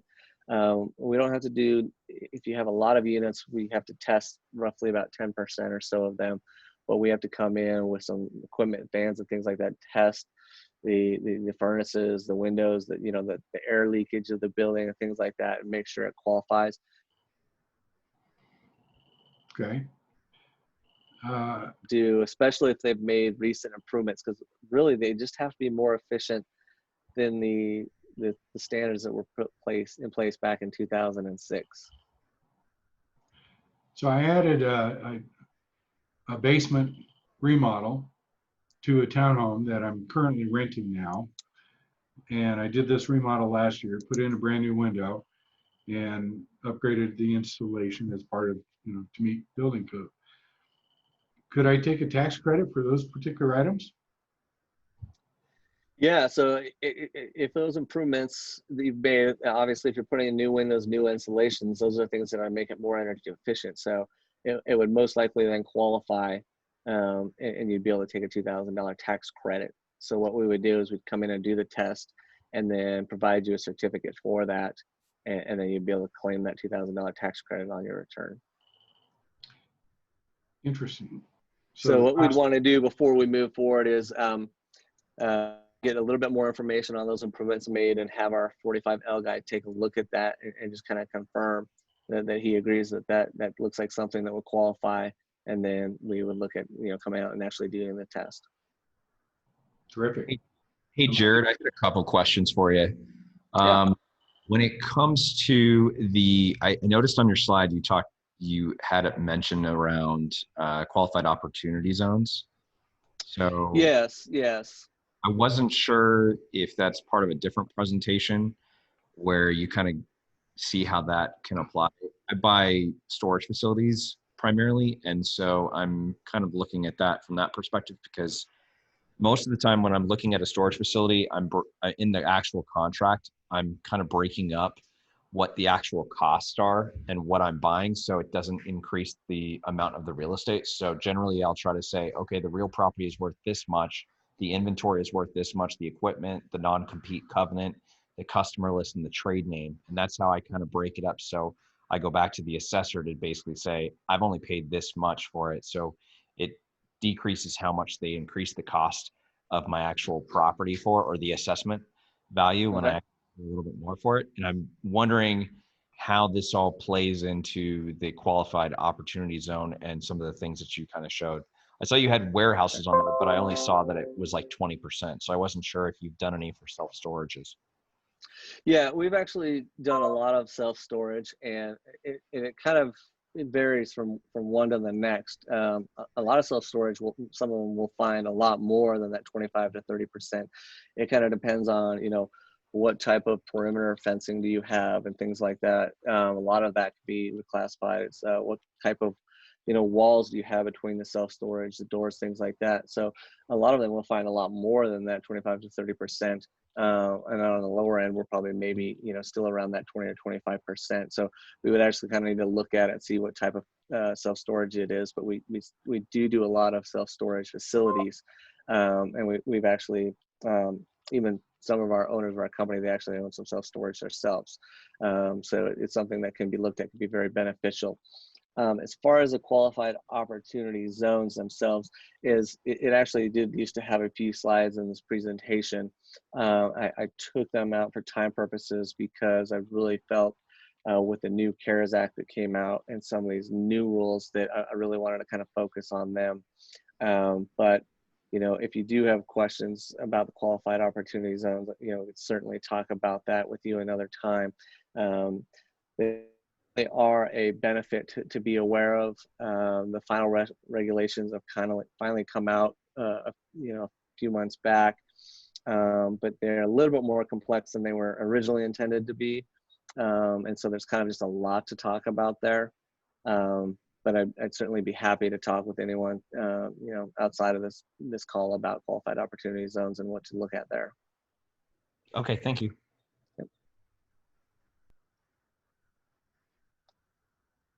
Any other questions or comments? I had a question.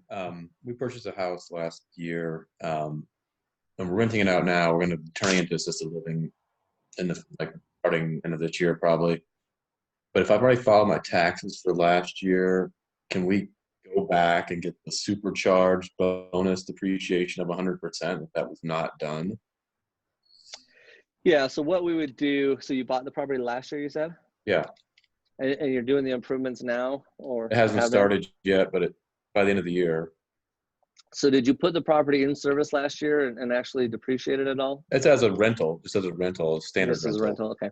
Yeah. So either way, whether you started last year or not, we could still do the cost segregation study now. We can still do it for the 2019 year, and then we would just catch up any. You'd still be eligible for the bonus depreciation. What we just say is, okay, you could have taken it all starting last year, but you didn't. Here's what you did take last year. Here's what you could have.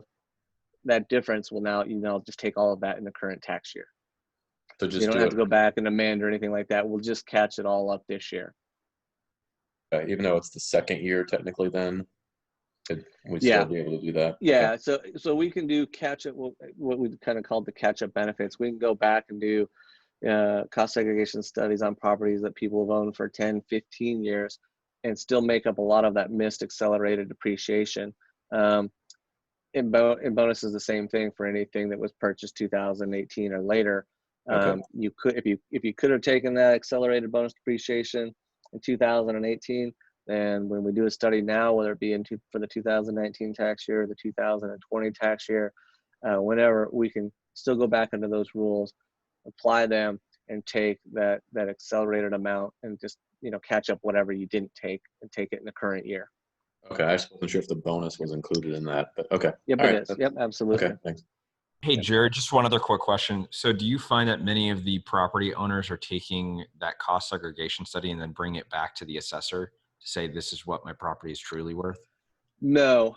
So our cost segregation studies are meant to be for federal tax purposes only.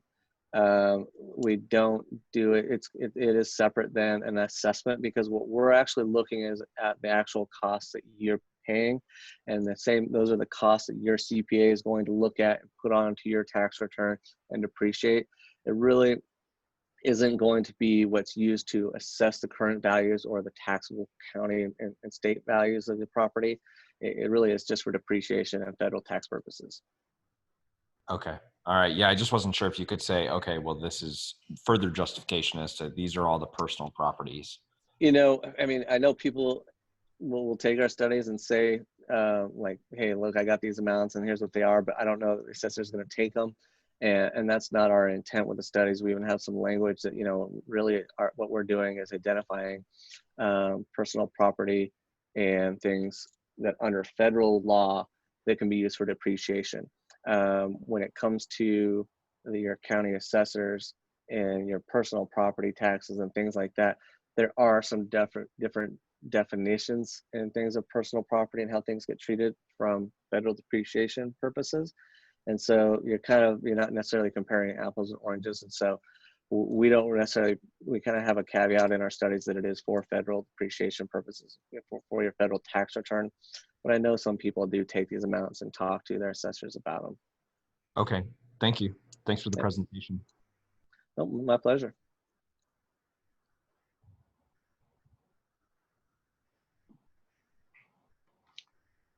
So any other questions for Jared? Okay, well, it's hard to give him a round of applause, but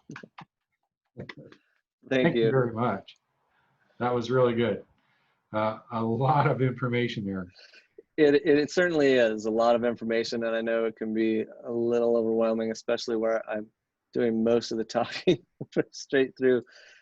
So yeah, I mean, like you said, it'd be great to have Vern share those slides out. And then if you do have questions, feel free to reach out at any time. Terrific. All right, before we wrap it up, does anybody have any haves and wants? All right. Brianna. Yes. So as you spoke to at the beginning, you know, we've done the addition. It's almost complete. We will have 8 more beds coming online here in a couple of weeks. We do have, we're struggling a little bit finding people to move in right now. Our facilities so far, knock on wood, has been clean. We haven't had any cases. So the health department is allowing us to move new residents in. And we are working with a lab currently for tests with a nurse that will come and administer the test to any new move-ins or potential new move-ins.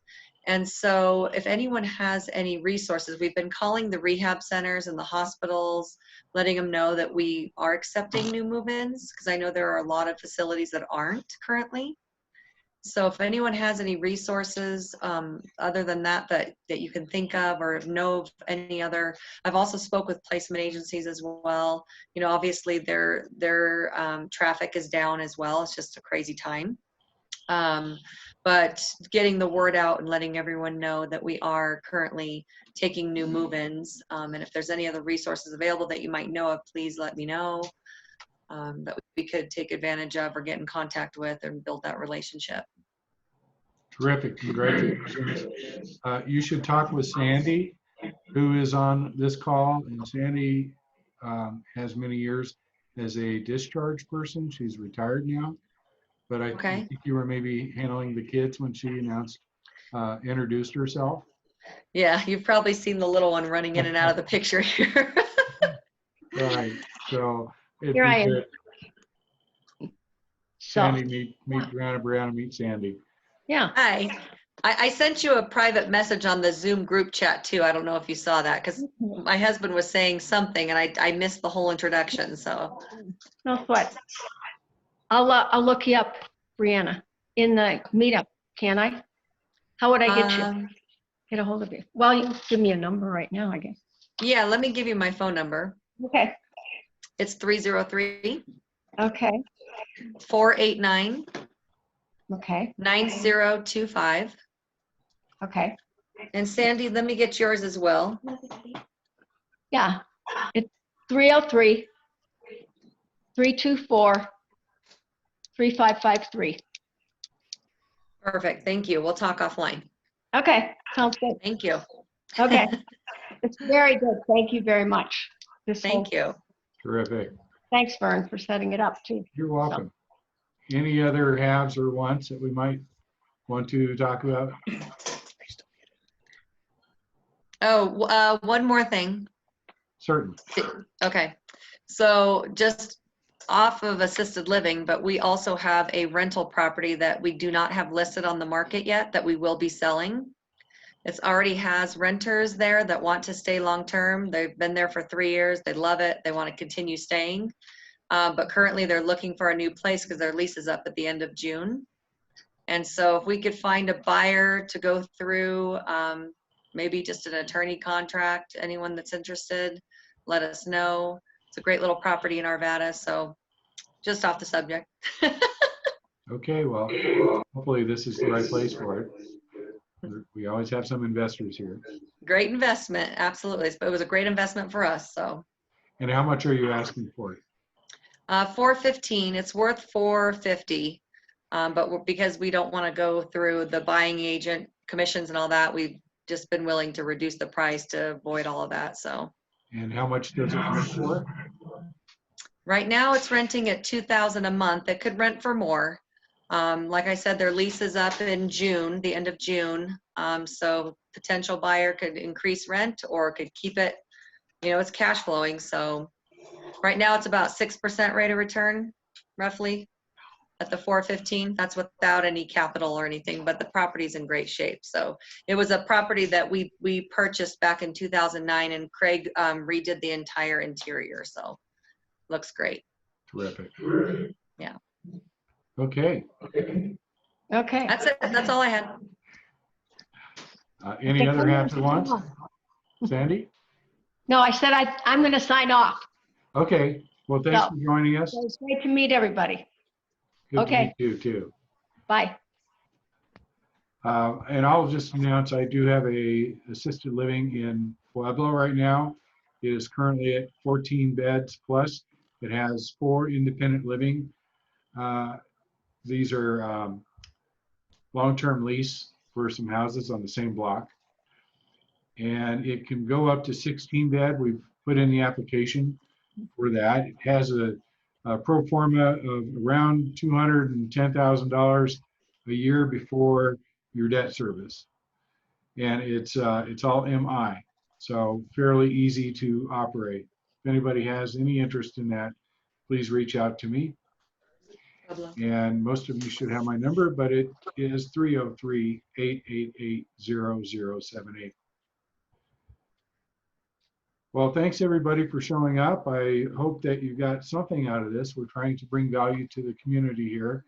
And I know that Jared gave us a ton of information, and I'm sure that there are some people here that can benefit and bring some money home based on what he's taught us tonight. Jared, we have your information in the slides, I'm assuming, so we'll go ahead and get that posted on the website. Thank you very much for presenting to us tonight. You did a great job. Again, one more time, a round of applause for Jared. Thank you. My pleasure. Okay, I'm going to go ahead and wrap this up, and we will see what we can do next month, if we're going to do it in person or do another one of these. Stay tuned with the meetup group, and we will let you know what that looks like. Thanks everybody for coming out, and Thanks, stay Aaron. safe. Thanks. Good night, everyone.